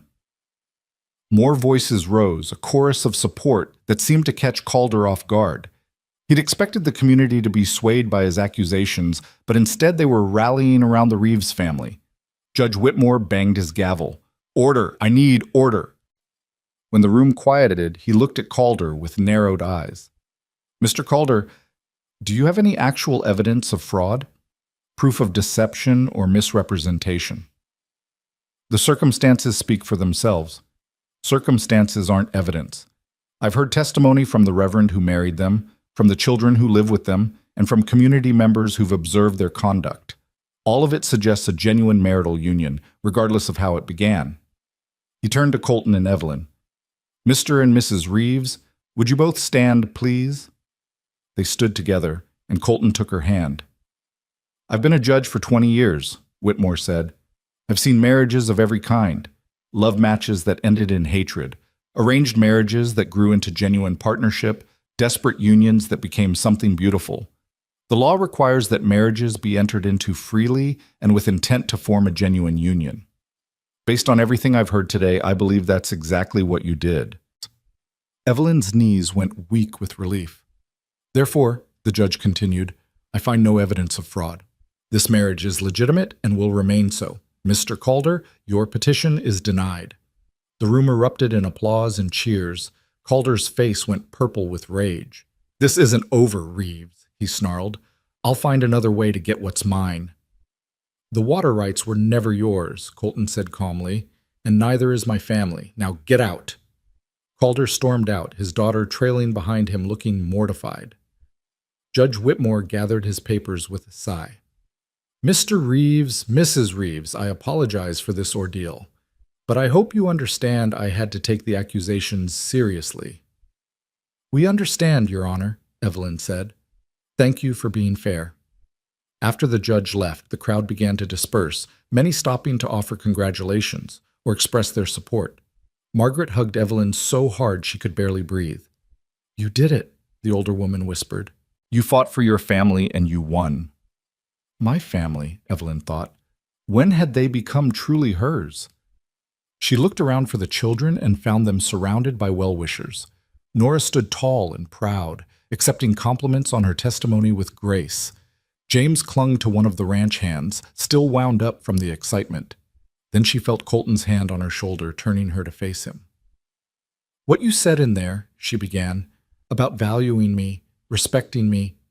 I meant every word, he said. Evelyn, I know this started as a practical arrangement, but somewhere along the way, it became something more, at least for me. I can't promise you passionate romance or flowery declarations, but I can promise you honesty, partnership, and a family that needs you as much as you need them. Is that enough? She asked. For a real marriage? I think it might be more than enough. I think it might be everything that matters. He leaned down and kissed her, not the brief chaste kiss from their wedding day, but something deeper, something that tasted like promise and possibility and home. When they broke apart, Evelyn saw Nora watching them with a small, satisfied smile. Does this mean we don't have to call her Mrs. Reeves anymore? James asked loudly. Can we just call her Mama? Evelyn looked at Colton, her eyes asking permission. He nodded, his expression soft in a way she'd never seen before. Yes, she told James, her voice breaking with emotion. You can call me Mama if you want to. The boy launched himself at her, wrapping his small arms around her waist. Nora joined them more slowly, but when Evelyn reached out, the girl came willingly into the embrace. Colton's arms came around all three of them, and for the first time since she'd stepped off that stagecoach in Fort McPherson, Evelyn felt like she'd finally come home. They stood there in the emptying town hall, a family forged not from blood or romance, but from choice and commitment, and the stubborn refusal to let others define what they could be. Outside, the Nebraska sun was setting in a blaze of gold and crimson. Tomorrow would bring new challenges, new work, new reasons to fight for what they'd built. But tonight, they had this moment of victory and belonging and love in all its complicated, imperfect, absolutely real forms. And it was more than enough. The ride home from Plum Creek felt different from any journey Evelyn had taken before. The same prairie stretched endlessly around them. The same wagon wheels creaked their familiar rhythm, but everything had changed. James sat pressed against her side, his head heavy on her shoulder as exhaustion from the day's drama finally claimed him. Nora sat on her other side, not quite touching, but close enough that Evelyn could feel the warmth of her presence. And Colton drove with one hand on the reins and the other resting near Evelyn's, close enough that their fingers brushed with every bump in the road. You were very brave today, Evelyn told Nora softly, careful not to wake James. What you said in front of all those people, that took real courage. I was terrified, Nora admitted. My hands wouldn't stop shaking. Courage isn't the absence of fear. It's doing what needs to be done despite being afraid. Nora was quiet for a moment, then said, I meant what I said. About you making us feel like a family again. She paused, struggling with something. I know I was awful to you at first. I'm sorry. You were protecting your mother's memory. There's nothing to apologize for. But I was mean. I wanted you to leave. I know, but you changed your mind, and that's what matters. Evelyn risked putting her arm around the girl's shoulders, and when Nora leaned into the embrace, her heart swelled. We're going to be all right, you know? All of us together. Mr. Calder looked so angry when he left, Nora said, and Evelyn heard the worry beneath her words. Do you think he'll really try something else? From the driver's seat, Colton spoke. Silas Calder doesn't give up easily, but he's lost this battle, and publicly. That matters out here. The community saw him try to destroy a family and fail. His influence just took a serious blow. So we're safe? Nora asked. Safer than we were, but we'll stay vigilant. He glanced back at them, his expression softening when he saw James sleeping against Evelyn. Right now, though, let's just focus on getting home. Home. The word resonated through Evelyn with a warmth that had nothing to do with the summer evening. The CR Ranch was home now, truly and completely. Not just a place she stayed, but a place she belonged. They arrived as twilight was painting the sky in shades of purple and deep blue. Margaret met them at the door, her face anxious until she saw their expressions. It went well then? She asked. Better than well, Colton said, lifting James from the wagon. The boy stirred but didn't wake, simply transferring his trust from Evelyn to his father with the easy faith of childhood. The judge ruled in our favor. Calder was humiliated in front of half the territory. Good, Margaret said fiercely. That man's been needing taking down a peg for years. Come on, let's get these children to bed, and then you can tell me everything. Evelyn helped Nora upstairs while Colton carried James. As she tucked Nora into bed, the girl caught her hand. Will you stay? Just until I fall asleep? Of course. Evelyn sat on the edge of the bed, gently stroking Nora's hair the way the girl had said her mother used to do. In the lamplight, she could see Catherine in Nora's features, the delicate bone structure, the way her eyelashes cast shadows on her cheeks. But she could see Colton too, in the stubborn set of her jaw and the intelligence in her eyes. Evelyn? Nora's voice was drowsy. Are you and Papa really married now? I mean, truly married, not just pretending? What makes you ask that? The way he kissed you today, it looked real. Heat crept up Evelyn's neck. We're truly married, sweetheart. We have been since the day we spoke our vows. Today just made everyone else believe it. Good, Nora mumbled, her eyes drifting closed. I like having a mama again. The words wrapped around Evelyn's heart and squeezed. She stayed until Nora's breathing deepened into sleep, then carefully extinguished the lamp and slipped from the room. She found Colton in James's room, standing over the boy's bed with an expression of such tender protectiveness it made her breath catch. He looked up when she entered, and something passed between them in the dim light, an understanding, a recognition of the life they were building together. He was so scared today, Colton said quietly. When Calder was questioning you, James was crying. He thought they were going to take you away. But they didn't. No. Thanks in large part to him and Nora. He moved toward the door and they stepped into the hallway together. Those children have been through so much loss. I can't let them lose anyone else. You won't, Evelyn promised. I'm not going anywhere. They stood close in the narrow hallway, closer than they'd ever been except for that kiss in the town hall. Evelyn was acutely aware of the warmth radiating from Colton's body, the breadth of his shoulders blocking out the lamplight, the way his eyes searched her face, as if looking for answers to unasked questions. About what I said at the hearing, he began. About loving you. You said it to satisfy the judge, I understand. No. He cupped her face gently, his callous thumb brushing her cheekbone. I said it because it's true. I don't know when it happened or how, but somewhere between the stagecoach station and today, this stopped being an arrangement and became real. You became real to me. Evelyn's eyes burned with tears. You're real to me too. These past weeks, getting to know you, learning to be part of this family. It's been the happiest I've been since before Thomas died. Maybe even happier than that. I can't be the romantic hero you might have dreamed of, Colton said, his voice rough. I'm just a rancher with too much responsibility and not enough poetry in my soul. I don't want poetry. I want honesty, partnership, exactly what you've already given me. She covered his hand with hers, holding it against her cheek. This, us, it's better than any fairy tale because it's real and earned and ours. He kissed her then, slow and deep and full of promise.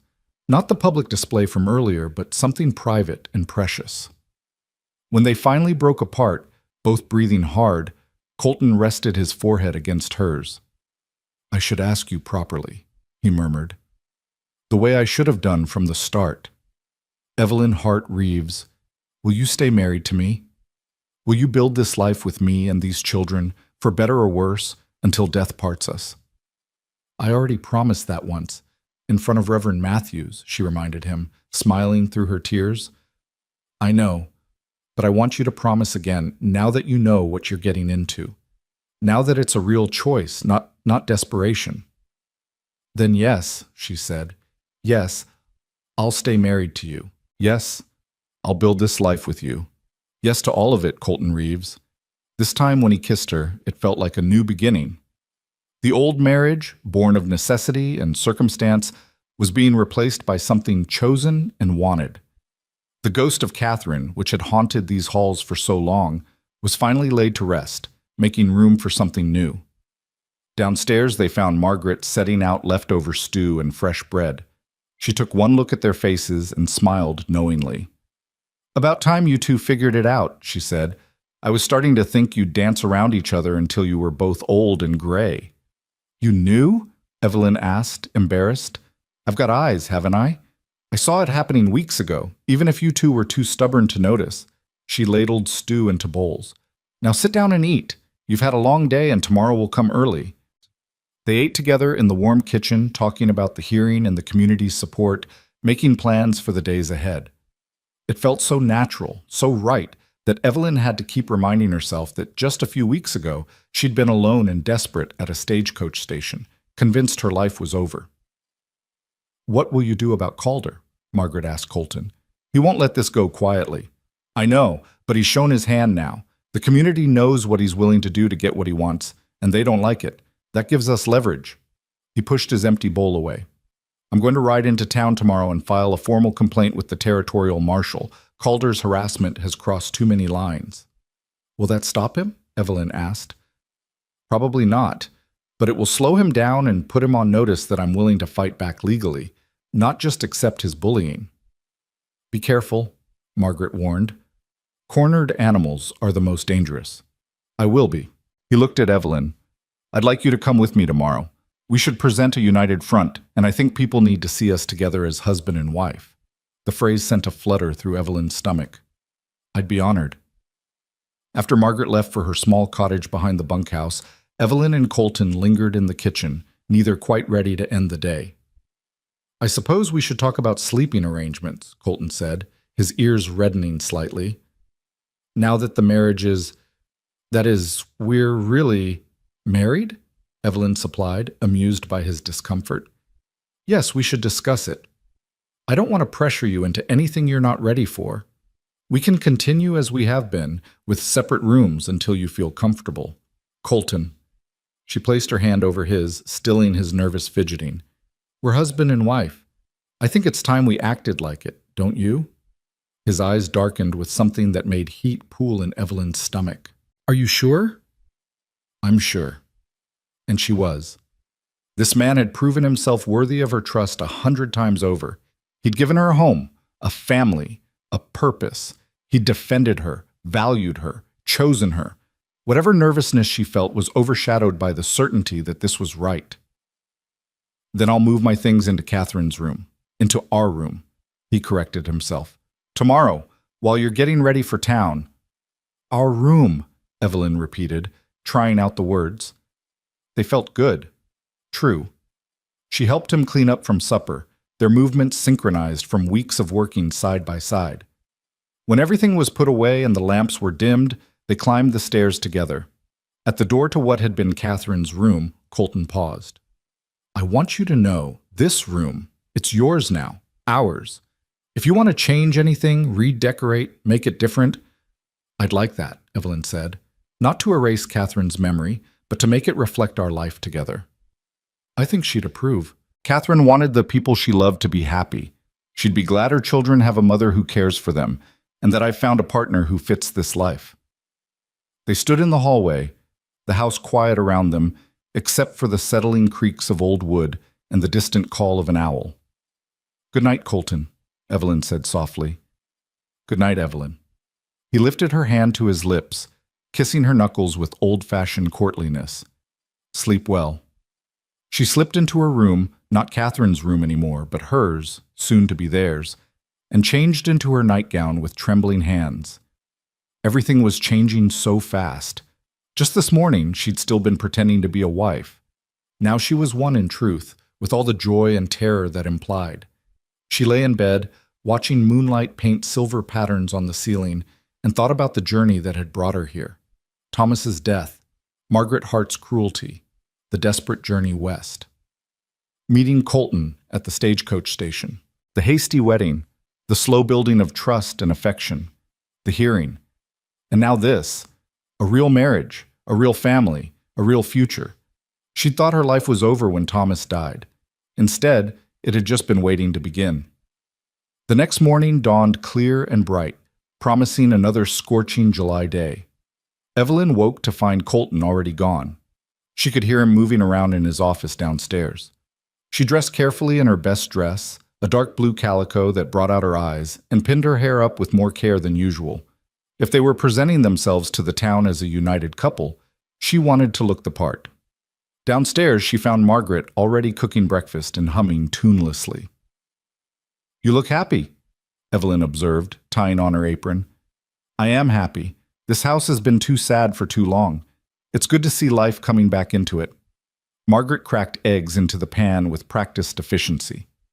Colton's moving his things into your room today. How did you, Like I said, I've got eyes and ears. These walls aren't as thick as you think. Margaret shot her a knowing look. But don't worry, I'm happy about it. You two deserve some joy after everything you've been through.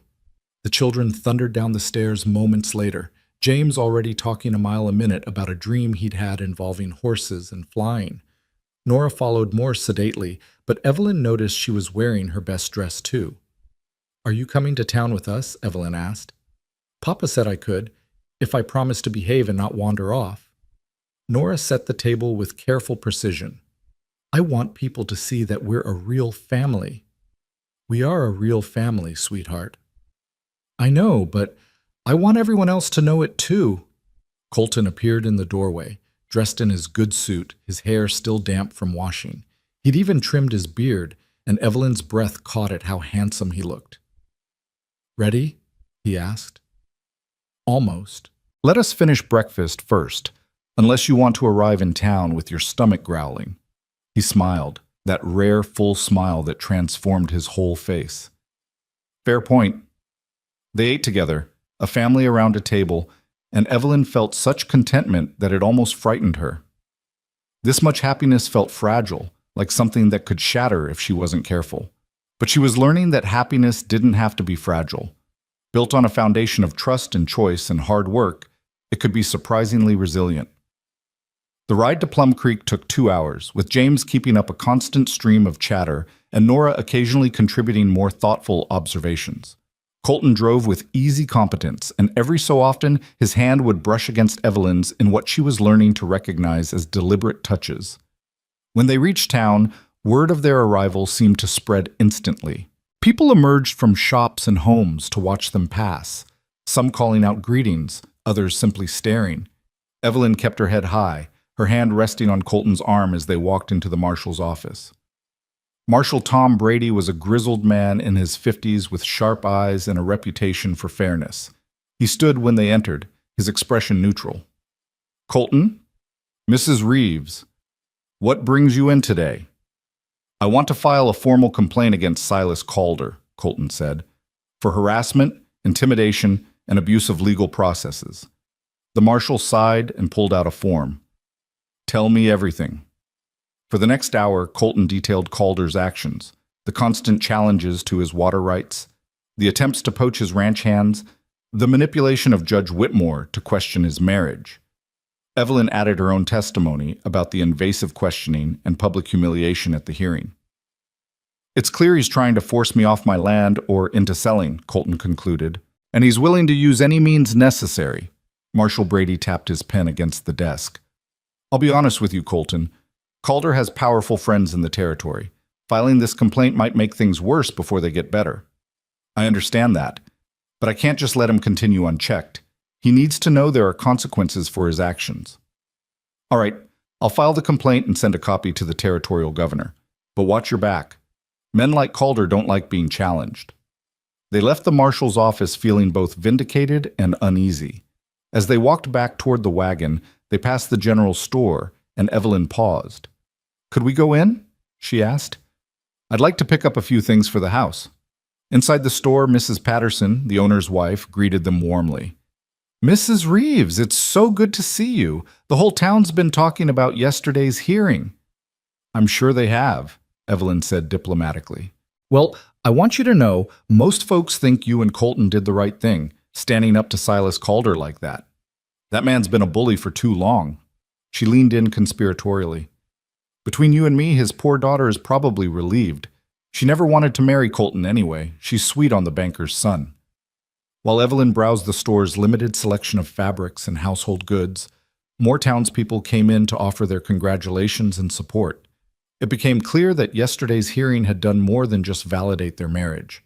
It had established them as respected members of the community. People admire courage, Colton murmured to her as they loaded their purchases into the wagon. You showed them plenty of it yesterday. We showed them, Evelyn corrected. This is a partnership, remember? His hand found hers, squeezing gently. I remember.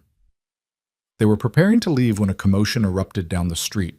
Evelyn turned to see Silas Calder striding toward them, his face flushed with rage. Reeves, he shouted. How dare you file a complaint against me? Colton stepped in front of Evelyn and the children, his posture protective. I filed a legitimate complaint about your harassment. If you have a problem with that, take it up with the marshal. You think you've won, don't you? You think because you fooled a judge and a bunch of simple-minded townsfolk, you're safe? Calder's voice dripped with venom. This isn't over. I'll see you ruined, Reeves. I'll take everything you have. You're welcome to try. Colton's voice was dangerously calm. But I warn you, Calder. I built my ranch from nothing once. I can do it again. Can you say the same? You arrogant... Calder lunged forward, but Marshal Brady appeared, grabbing his arm. That's enough, Silas. You're making threats in front of witnesses. That's not going to help your case. My case? Calder whirled on the marshal. What about his complaint? It's baseless, nothing but lies. That'll be for the territorial authorities to decide. Right now, I'm suggesting you go home and cool off before you do something you'll regret. Calder jerked his arm free, his eyes burning with fury as he looked at Evelyn. You think you're so clever, don't you? Coming in here with your helpless widow act, manipulating everyone. But I know what you really are, a fortune hunter who saw an opportunity and took it. Before Colton could respond, Evelyn stepped forward. She'd spent too long being diminished by Margaret Hart's cutting remarks, too long feeling like she had to accept whatever judgment others cast on her. Mr. Calder, she said, her voice clear and steady, I don't care what you think of me, but I do care about my family. You tried to destroy us yesterday and failed. You're trying to intimidate us today, and it won't work. Whatever you do next, you'll find we're stronger together than you ever imagined. Brave words from a desperate woman. Not desperate anymore. I have everything I need right here. She gestured to Colton and the children. You, on the other hand, seem quite desperate. So desperate you're willing to harass a family and abuse the legal system. I pity you, Mr. Calder. I truly do. Calder's face went purple. For a moment, Evelyn thought he might actually strike her. But Colton moved closer, his presence a silent warning, and the moment passed. This isn't over, Calder hissed one more time, then stalked away.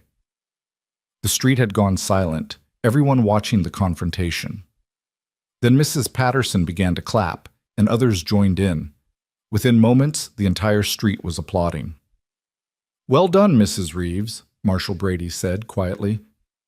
"That took guts." Evelyn's hands were shaking, but she managed a smile. "I've discovered I have more of those than I thought." On the ride home, Colton was quiet, his jaw tight. "Are you angry?" Evelyn finally asked. "Angry? No." "Terrified?" "Yes." Evelyn, confronting Calder like that was incredibly brave, but it was also dangerous. He's not a man who forgives perceived insults. "I know, but I couldn't let him keep talking about us that way, about me that way. We've done nothing wrong." "No, we haven't.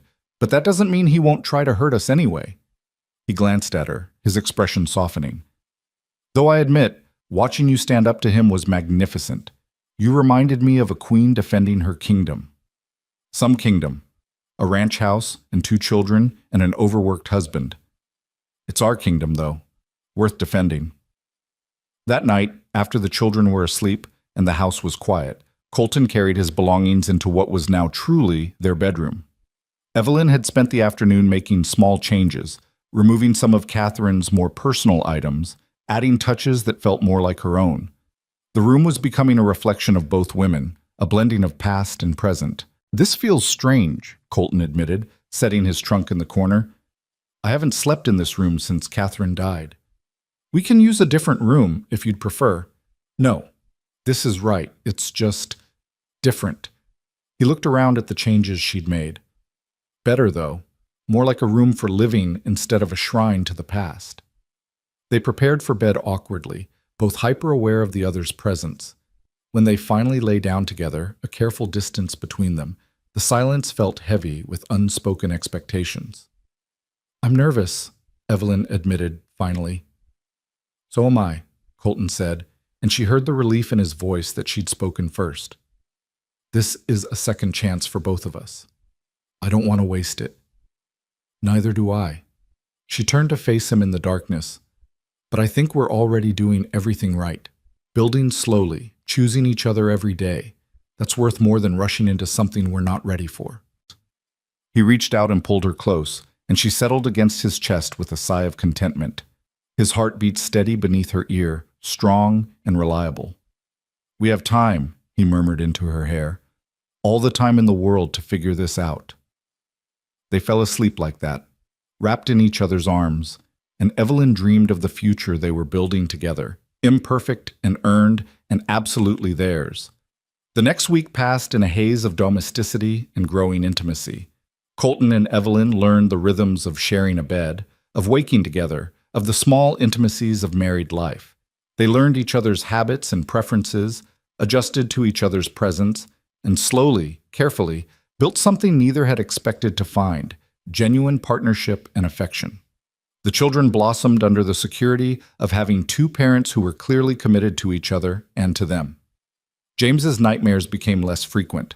Nora began to laugh more, the hard shell she'd built around herself finally cracking open. One evening, as they all sat on the porch watching the sunset paint the sky in brilliant oranges and reds, Nora spoke up. "Evelyn, can I ask you something?" "Of course." "Do you think Mama would have liked you?" It was a question Evelyn had wondered about herself. Would Catherine have approved of the woman who now slept in her bed, raised her children, loved her husband? "I'd like to think so," she said carefully. "Your mama wanted your papa and you children to be happy. I think she'd be glad we found each other, even if it happened in an unconventional way." "I think she would have liked you," Nora said decidedly. "You're strong like she wasn't. You can handle this life. She would have appreciated that." Colton's arm came around Evelyn's shoulders, pulling her close. "Your mama would have loved her," he said. "Just like we do." The simple declaration made Evelyn's eyes sting with tears. Love. They loved her. This family she'd stumbled into through desperation, and luck had somehow become hers, and they loved her. "I love you too," she whispered. "All of you. More than I ever imagined possible." As the last light faded from the sky and the first stars began to appear, Evelyn thought about how far she'd come. From nobody at a stagecoach station to somebody, to wife, mother, partner, protector. She'd found her place not by chance, but by choosing it, by fighting for it, by proving day after day that she belonged. Tomorrow would bring new challenges. Calder wasn't finished with them, and frontier life was never easy.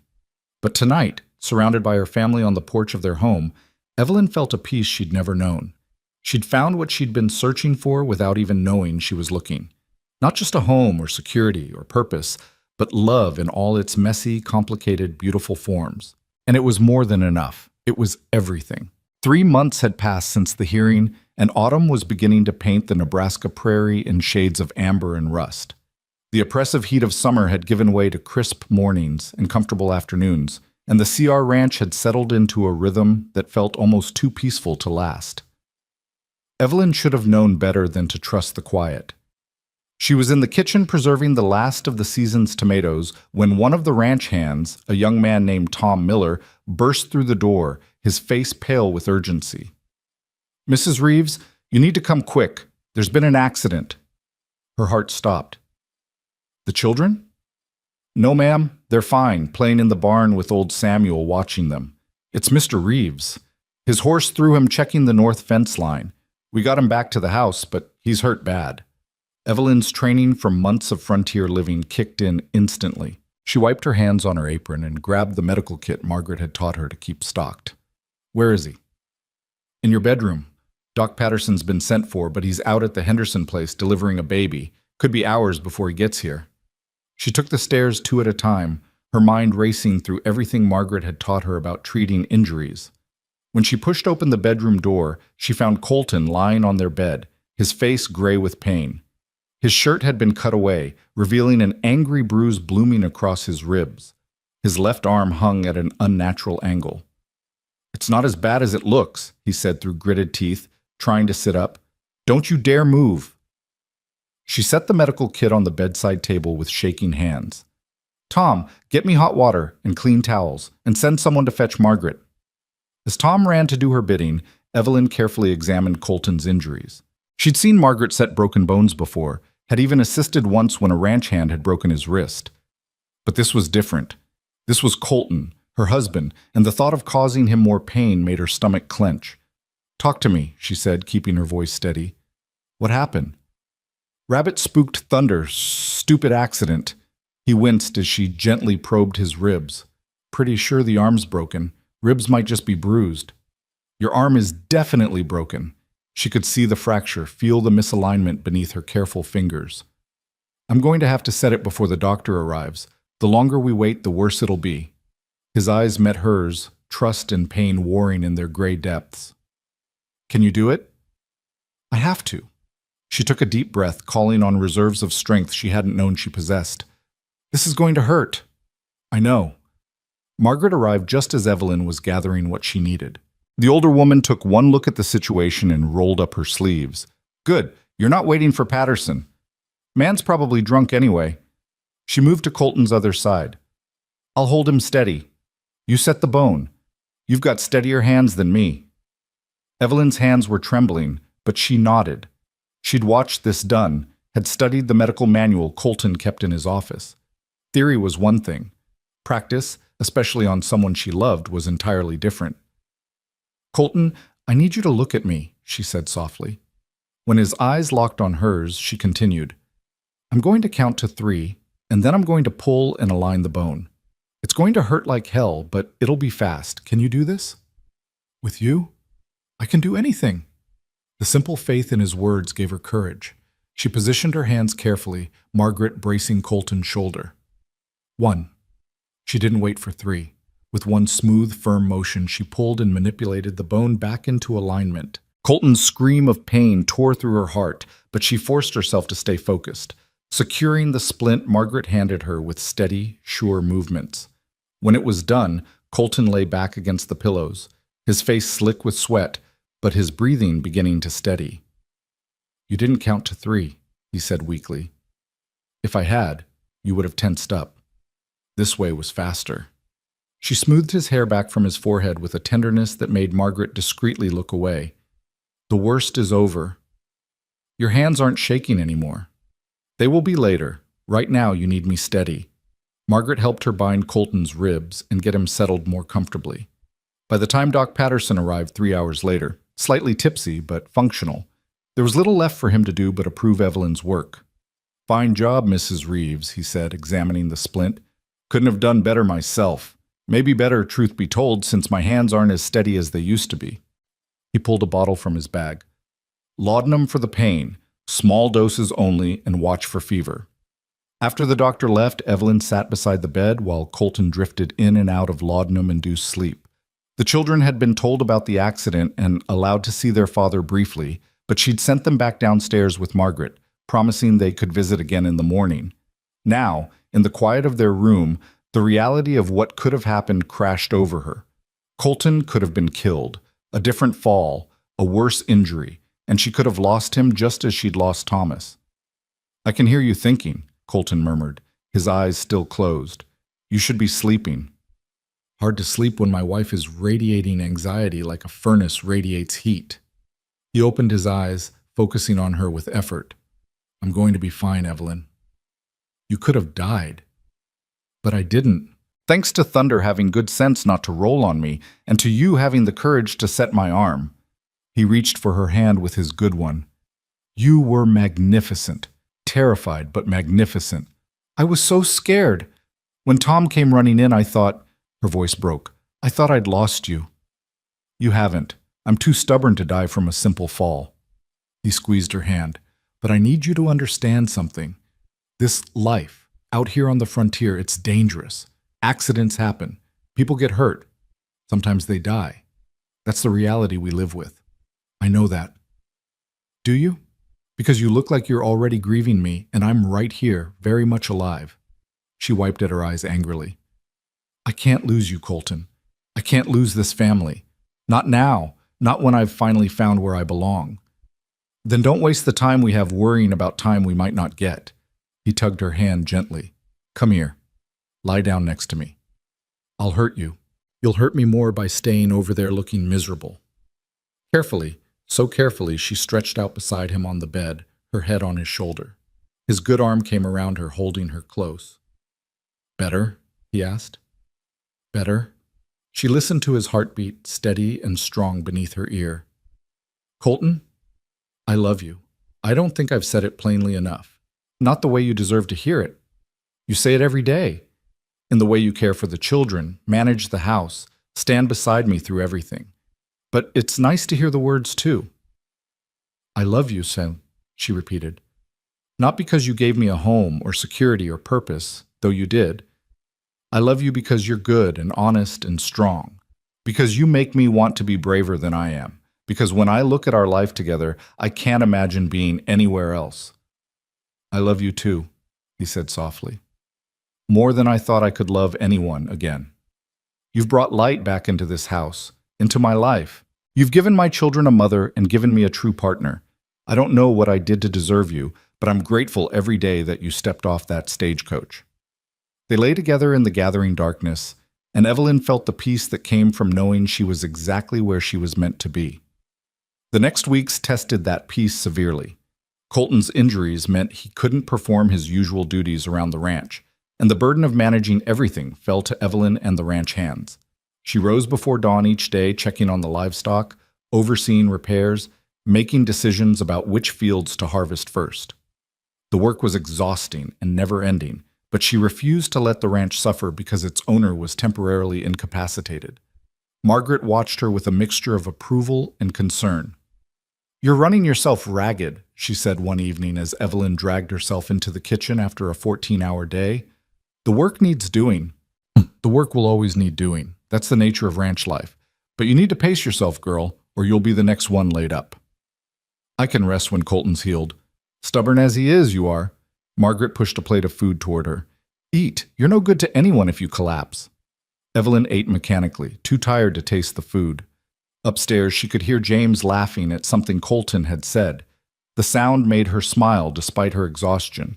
Colton might be injured, but he was healing well, and his spirits remained good. She was just finishing her meal when Tom Miller appeared in the doorway again, and the expression on his face made her stomach drop. "Not another accident," she said. "No, ma'am, but we got trouble. Silas Calder's men are cutting our north fence line. They're driving cattle onto our land, claiming we moved the boundary markers." Evelyn was on her feet instantly. How many men? 6 that we can see. They're armed. So are we. She turned to Margaret. Stay with the children and Colton. Don't let him try to get up no matter what he says. Where are you going? To defend what's ours. She strapped on Colton's gun belt, the weight unfamiliar but not unwelcome. Margaret had taught her to shoot months ago, insisting that every frontier woman needed to know how to protect herself. Evelyn had never imagined she'd need the skill. Tom and 3 other ranch hands were waiting by the barn, all armed and grim-faced. Mrs. Reeves, maybe we should send for the marshal. By the time he arrives from Plum Creek, Calder's men could have half our herd on his land, and the fence destroyed. We stop this now. She swung up onto her horse with more confidence than she felt. Let's go. The ride to the north fence line took 20 minutes that felt like hours. As they approached, Evelyn could see exactly what Tom had described. 6 men systematically destroying the fence while cattle milled nervously nearby. She recognized the man in charge, Wade Tucker, Calder's foreman, a mean-spirited bully who'd been part of Calder's entourage at the hearing. That's far enough, she called out, reining in her horse at a safe distance. You're destroying private property and trespassing on CR land. Tucker looked up with a smirk. Mrs. Reeves, where's your husband? Too scared to defend his own property. My husband is recovering from an injury, but I'm here, and I'm telling you to stop what you're doing and leave. Now. Or what? You'll shoot me? Tucker laughed. Mr. Calder says these boundary markers were moved illegally. We're just correcting the error. Those markers haven't been moved since my husband's father established them 30 years ago. You know that, and Calder knows that. This is harassment, pure and simple. Prove it. Evelyn's hand moved to the gun at her hip. I don't have to prove anything. This is our land, legally surveyed and registered. You're the ones who need to leave. Tucker's smile faded. You won't shoot me, Mrs. Reeves. You're a lady. Ladies don't pull triggers. You'd be surprised what ladies do when their homes are threatened. She drew the gun with steady hands, pointing it directly at Tucker. I've set broken bones, birthed calves, and faced down a territorial judge.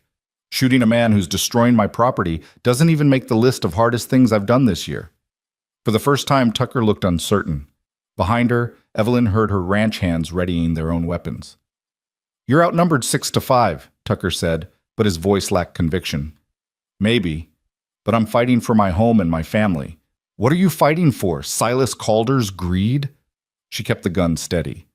Last chance, Tucker. Leave now, or I send Tom here to fetch the marshal, and we press charges for destruction of property, trespassing, and theft. Mr. Calder's already on thin ice with the territorial authorities. How do you think they'll react to this? Tucker's jaw worked as he considered his options. Finally, he spat in the dirt. Fine. We'll leave. But Mr. Calder ain't going to like this. Mr. Calder can take his complaints to the proper authorities. If he has a legitimate claim to this land, he can file it legally. Otherwise, he can stay on his side of the fence and leave us alone. She kept her gun drawn until Tucker and his men had mounted their horses and ridden away. Only then did her hands start to shake. You were incredible, Mrs. Reeves, Tom said with open admiration. I ain't never seen anyone face down Wade Tucker like that. I was terrified the entire time. She holstered the gun with trembling fingers. But we couldn't let them destroy our fence and steal our cattle. Mr. Reeves is going to be proud when he hears about this. Evelyn looked at the damaged fence, calculating the work it would take to repair. He's going to be furious that I put myself in danger. But we can worry about that later. Right now, we need to fix this fence before we lose any cattle. They worked into the night, repairing the damage and reinforcing the fence. By the time Evelyn rode back to the house, she was so exhausted she could barely stay in the saddle. She found Colton waiting in the kitchen, his face tight with worry and anger. You should be in bed, she said, and you should have woken me before you rode out to confront armed men. His voice was quiet, but she could hear the fury beneath it. What were you thinking? I was thinking that someone needed to protect our ranch, and you were in no condition to do it. She pulled off her gloves and set them on the table. Calder's men were destroying our fence and trying to steal our cattle. Was I supposed to just let them? You were supposed to send for the marshal. By the time he arrived, the damage would have been done. She met his eyes steadily. I did what needed to be done, Colton. The same thing you would have done if you'd been able. I'm a man. It's different. No, it's not. I'm your wife and your partner. That means when you can't protect what's ours, I step up. That's what partnership means. He stared at her for a long moment, frustration and pride warring on his face. Then, unexpectedly, he laughed. God help me. I married a woman as stubborn as I am. He pulled her close with his good arm. You scared 10 years off my life, Evelyn Reeves, but you also proved that I was right about you from the start. Right about what? That you're strong enough for this life, strong enough for this family. He kissed her forehead. I'm proud of you, terrified and proud in equal measure. Calder's not going to stop, she said quietly. This was just another attempt to push us out. I know, but we're not going anywhere. His expression hardened. And after tonight, he's going to learn that attacking the CR ranch means dealing with both of us. The next morning, Colton insisted on riding into Plum Creek despite Evelyn's protests. His arm was still in a splint, his ribs still tender, but his determination was absolute. We're going to end this, he said, once and for all. They brought Tom Miller and 2 other ranch hands as witnesses, along with detailed documentation of every incident of harassment, intimidation, and property damage Calder had orchestrated over the past months. Marshal Brady listened to their account with growing concern. That's the 3rd complaint against Calder this month, he said heavily. And the territorial governor's been asking questions about his land acquisitions. Seems a lot of his neighbors have sold out cheap after experiencing similar harassment. Can you do anything about it? Evelyn asked. I can, and I will. I'm going out to Calder's place today with a warrant. We'll search for evidence of the stolen cattle, and I'll be placing him under investigation for criminal harassment. He looked at Colton seriously. This is going to get worse before it gets better. Calder won't take kindly to being investigated. Let it get worse, Colton said flatly. I'm done being patient with that man. But it wasn't Calder who showed up at the CR ranch 2 days later. It was his daughter, Melissa, looking pale and frightened. Evelyn found her on the porch, twisting her hands nervously. Mrs. Reeves, I need to speak with you and Mr. Reeves. Please. It's important. They brought her into the kitchen, and Margaret made tea while Melissa gathered her courage. My father doesn't know I'm here, she said finally. He'd be furious if he found out. But I can't stay silent anymore. What he's doing to you, it's wrong. It's always been wrong. Why are you telling us this? Colton asked. Because the marshal came with a warrant, and my father is planning something terrible. He's not going to stop. He's talking about burning you out, making it look like an accident. I heard him talking to Wade Tucker about it last night. Tears spilled down her cheeks. I know my father is awful. I know he's hurt people trying to get what he wants, but I can't let him commit murder. I won't. Evelyn's blood ran cold. He's planning to burn down our house? Or the barn, somewhere that would force you to leave, to give up. He's obsessed with getting your water rights and your land. He says it's the principle of the thing now, that you've made him look like a fool and he won't stand for it. Colton stood, his face hard as granite. When is he planning this? I don't know. Soon. Maybe tonight, maybe tomorrow. That's why I came as soon as I could. Melissa looked at them with desperate eyes. I'm so sorry. I should have said something sooner, but he's my father, and I was scared. You're saying something now, Evelyn said gently. That takes courage. What will you do? We'll be ready, Colton said grimly, and we'll make sure the marshal knows about these threats. Your father has gone too far. After Melissa left, promising to send word if she learned anything specific, Evelyn and Colton prepared for the worst. They moved the children to Margaret's cottage for safety. They armed the ranch hands and set up watches around the property. They sent word to Marshal Brady about Calder's threats. And then they waited. The attack came 2 nights later, in the darkest hours before dawn. Evelyn woke to the smell of smoke and Colton's urgent voice. Fire! The barn's on fire! They rushed outside to find flames already climbing the barn walls, orange and hungry in the darkness. The ranch hands were running with buckets from the pump, but it was clear the fire had been set with accelerant. It was spreading too fast for it to be accidental. Get the horses out, Colton shouted, running toward the barn despite his injuries. Evelyn grabbed buckets and joined the water brigade, her heart pounding with terror and rage. This was their home, their livelihood. Calder was trying to destroy everything they'd built. Through the smoke and chaos, she saw movement at the edge of the property, riders fleeing into the darkness. Wade Tucker and several of Calder's men, she was certain of it. "Tom," she called. "Take 2 men and ride after them. Don't let them escape." Tom didn't hesitate, galloping off in pursuit, while Evelyn turned back to fighting the fire. It took 3 hours to get the blaze under control. The barn was a total loss, reduced to smoking ruins. But they'd saved the horses, and the fire hadn't spread to any other buildings. In the grim light of dawn, Evelyn surveyed the damage with a mixture of grief and fury. Colton stood beside her, his good arm around her shoulders. His face was streaked with soot, and she knew she must look the same. "We'll rebuild," he said quietly. "We shouldn't have to. Calder needs to be stopped." "He will be." Tom returned an hour later with Wade Tucker in custody, the man's hands bound and his face defiant. "We caught him half a mile from here, reeking of kerosene. He had 2 others with him, but they got away." Marshal Brady arrived within the hour, brought by one of the ranch hands Evelyn had sent to town. He took one look at the destroyed barn and Tucker's guilty expression and immediately placed the foreman under arrest. "Where's Calder?" he demanded of Tucker. "I ain't saying nothing." "You'll say plenty once you're facing 20 years in territorial prison for arson, or you can tell me now and maybe get some leniency." Tucker's resolve crumbled. "He's at his ranch, planning to claim he was home all night, that I acted on my own." "We'll see about that." The marshal rode out to Calder's ranch with a posse, and Evelyn and Colton followed despite their exhaustion. They wanted to see this through to the end. They found Silas Calder in his study, looking entirely too calm for a man whose hired thugs had just been caught committing arson. But his composure cracked when Marshal Brady informed him he was under arrest. "This is outrageous," Calder blustered. "I've done nothing wrong." "Your foreman confessed to everything, including that you ordered the fire. We have witnesses who saw your men fleeing the scene, and I have testimony from your daughter about your threats." The marshal produced handcuffs. "Silas Calder, you're under arrest for conspiracy to commit arson, criminal harassment, attempted theft, and destruction of property."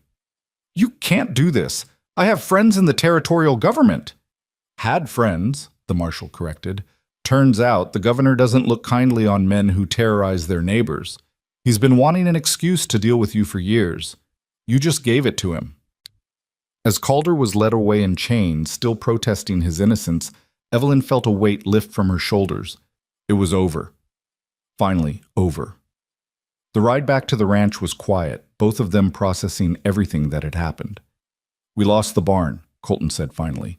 "We can rebuild a barn. We still have each other, the children, the ranch. That's what matters. It's going to be expensive, set us back financially. Then we'll economize, we'll work harder, we'll manage." She looked at him firmly. "We've survived everything else Calder threw at us. We'll survive this too." He pulled his horse close enough to reach for her hand.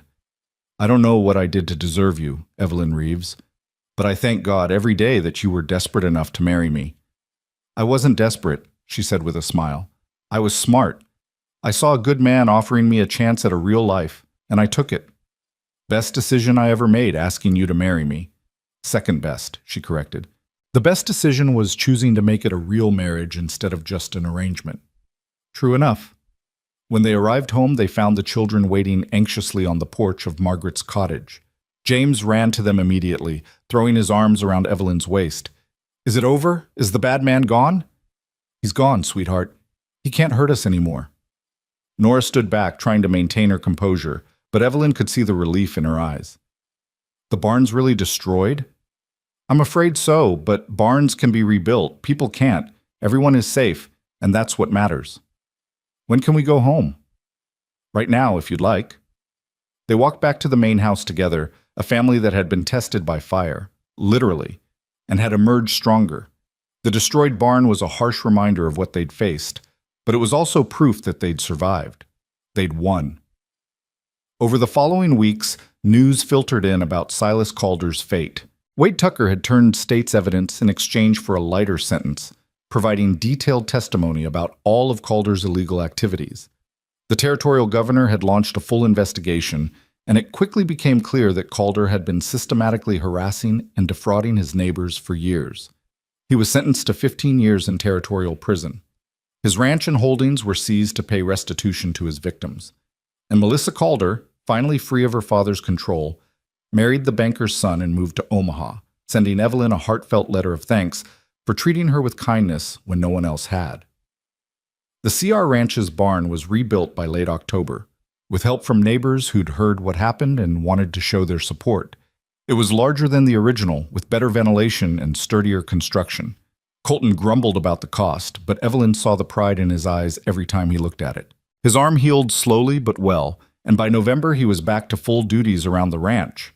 The first snow fell the week before Thanksgiving, turning the prairie into a white wonderland that made James shriek with delight and even drew a smile from serious Nora. On Thanksgiving Day, they gathered around the table, Colton, Evelyn, the children, and Margaret, who'd become as much family as employee. The food was simple but abundant: roasted chicken, potatoes, vegetables from the root cellar, fresh bread, and pie made from preserved berries. "What are we thankful for, Dee?" Evelyn asked, continuing a tradition her mother had started long ago. "I'm thankful the bad man is gone and we're safe," James said immediately. "I'm thankful for our new barn," Nora added, "and for Mama teaching me to make pie." The word Mama still made Evelyn's heart swell every time she heard it. She looked at Colton, waiting for his answer.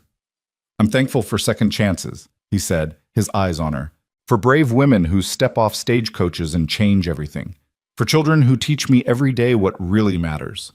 For this life we've built together." "I'm thankful for all of that too," Evelyn said softly. "But most of all, I'm thankful for finding home. Not just a house, but a place where I belong. A family that chose me as much as I chose them." "To family," Margaret said, raising her glass. "To the family we're born into and the family we make." They echoed the toast, and as Evelyn looked around the table at these people who'd become her whole world, she thought about the journey that had brought her here, the grief and loss, the desperate loneliness at that stagecoach station, the terrifying leap of faith that was marrying a stranger. If someone had told her 8 months ago that she'd be sitting here now, wife, mother, rancher, survivor, she never would have believed them. But life had a way of surprising you, of taking you places you never imagined you could go. After dinner, while Margaret cleaned up and the children played in the other room, Evelyn and Colton stood on the porch watching the snow fall. "Do you ever regret it?" he asked. "Agreeing to marry me that day?" "Never. Not once." She leaned against him, and his arm came around her automatically. "Do you?" "God, no. Marrying you was the smartest thing I've ever done, even if it did take me a while to realize it. We were both slow to understand what we had. But we got there eventually. That's what matters." They stood in comfortable silence, watching their breath mist in the cold air. In the house behind them, they could hear James's laughter and Nora's patient instruction as she taught him a new game. "I want to give you something," Colton said suddenly. He reached into his pocket and pulled out a small box. "I should have done this months ago, but I'm doing it now." Inside the box was a ring, not Catherine's wedding band, but something new. A simple gold band with a small sapphire that matched Evelyn's eyes. "I want you to have your own ring," he said. "Catherine's ring was right for the arrangement we started with. But this—" He took her hand. "This is for the real marriage we have now, if you'll accept it."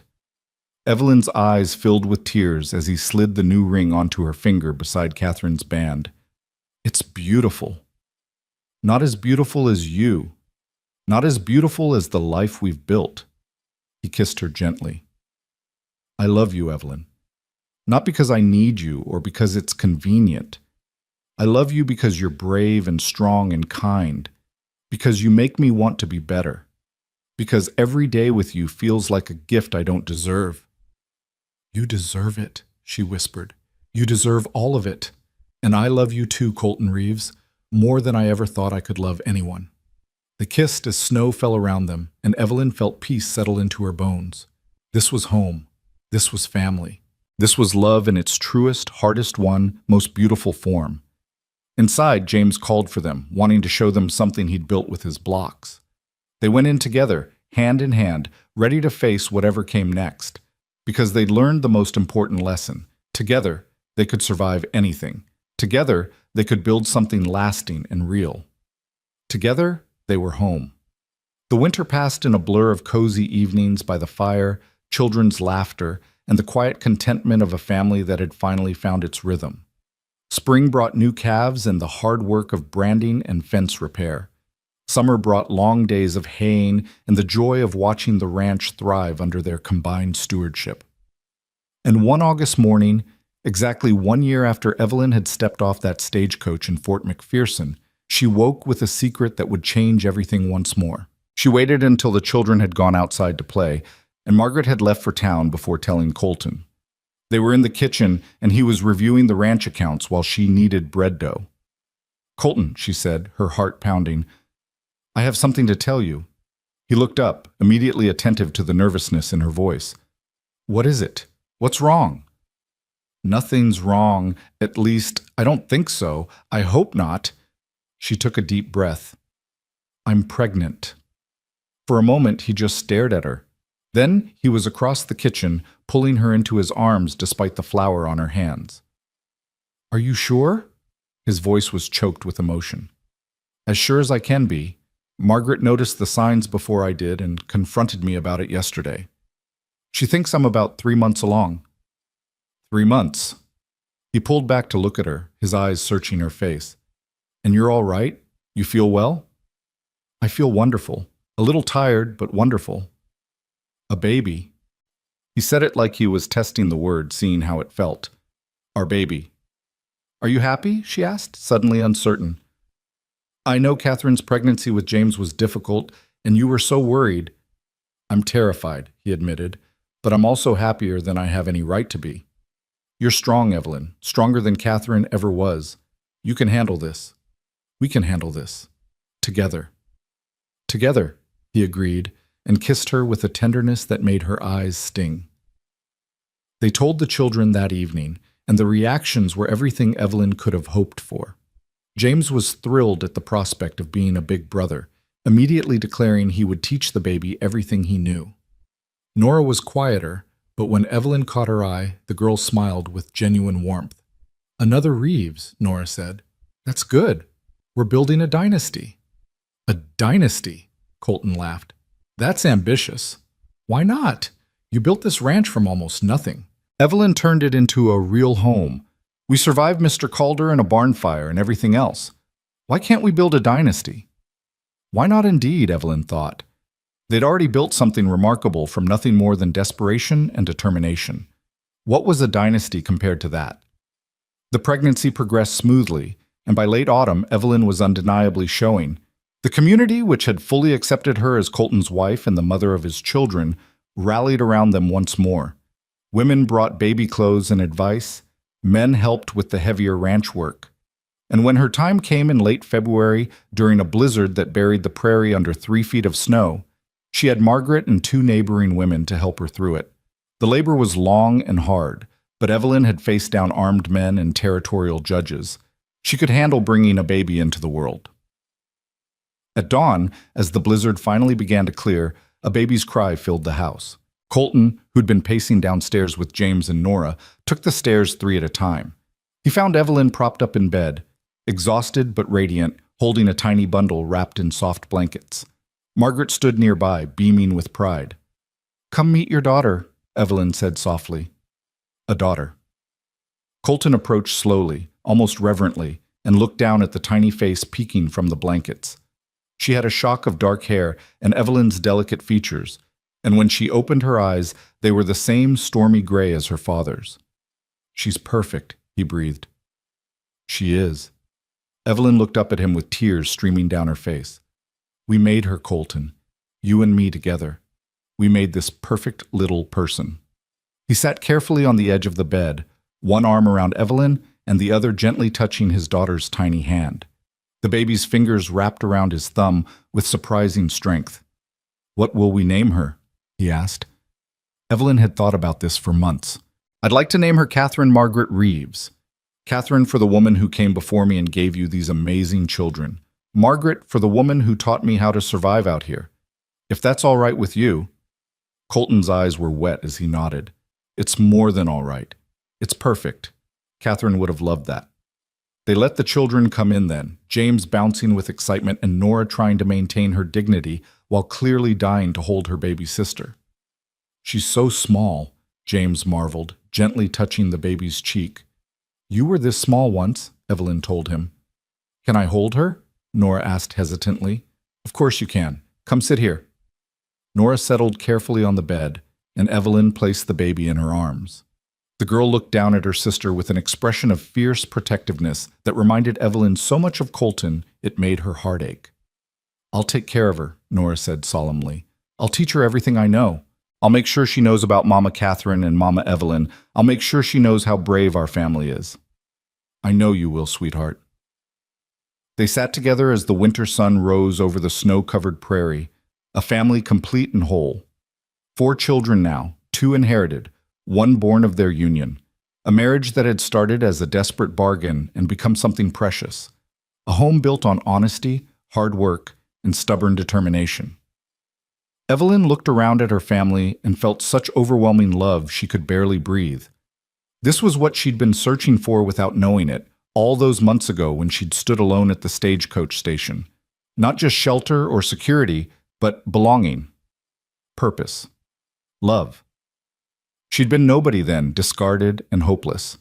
Now she was Evelyn Reeves, wife, mother, rancher, survivor. She was somebody's partner, somebody's mama, somebody's whole world.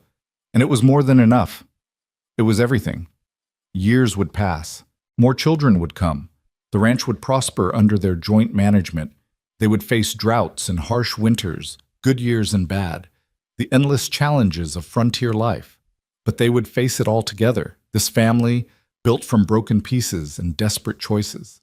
And on quiet evenings, when the children were asleep and the house was still, Colton and Evelyn would sit on their porch and remember how it all began. A wealthy single father and an abandoned widow, both believing they'd lost their chance at happiness, finding something better than either had dreamed possible. Not a fairy tale, not a romance novel, just real, hard-won, absolutely genuine love. And that, it turned out, was the best kind of all. The end.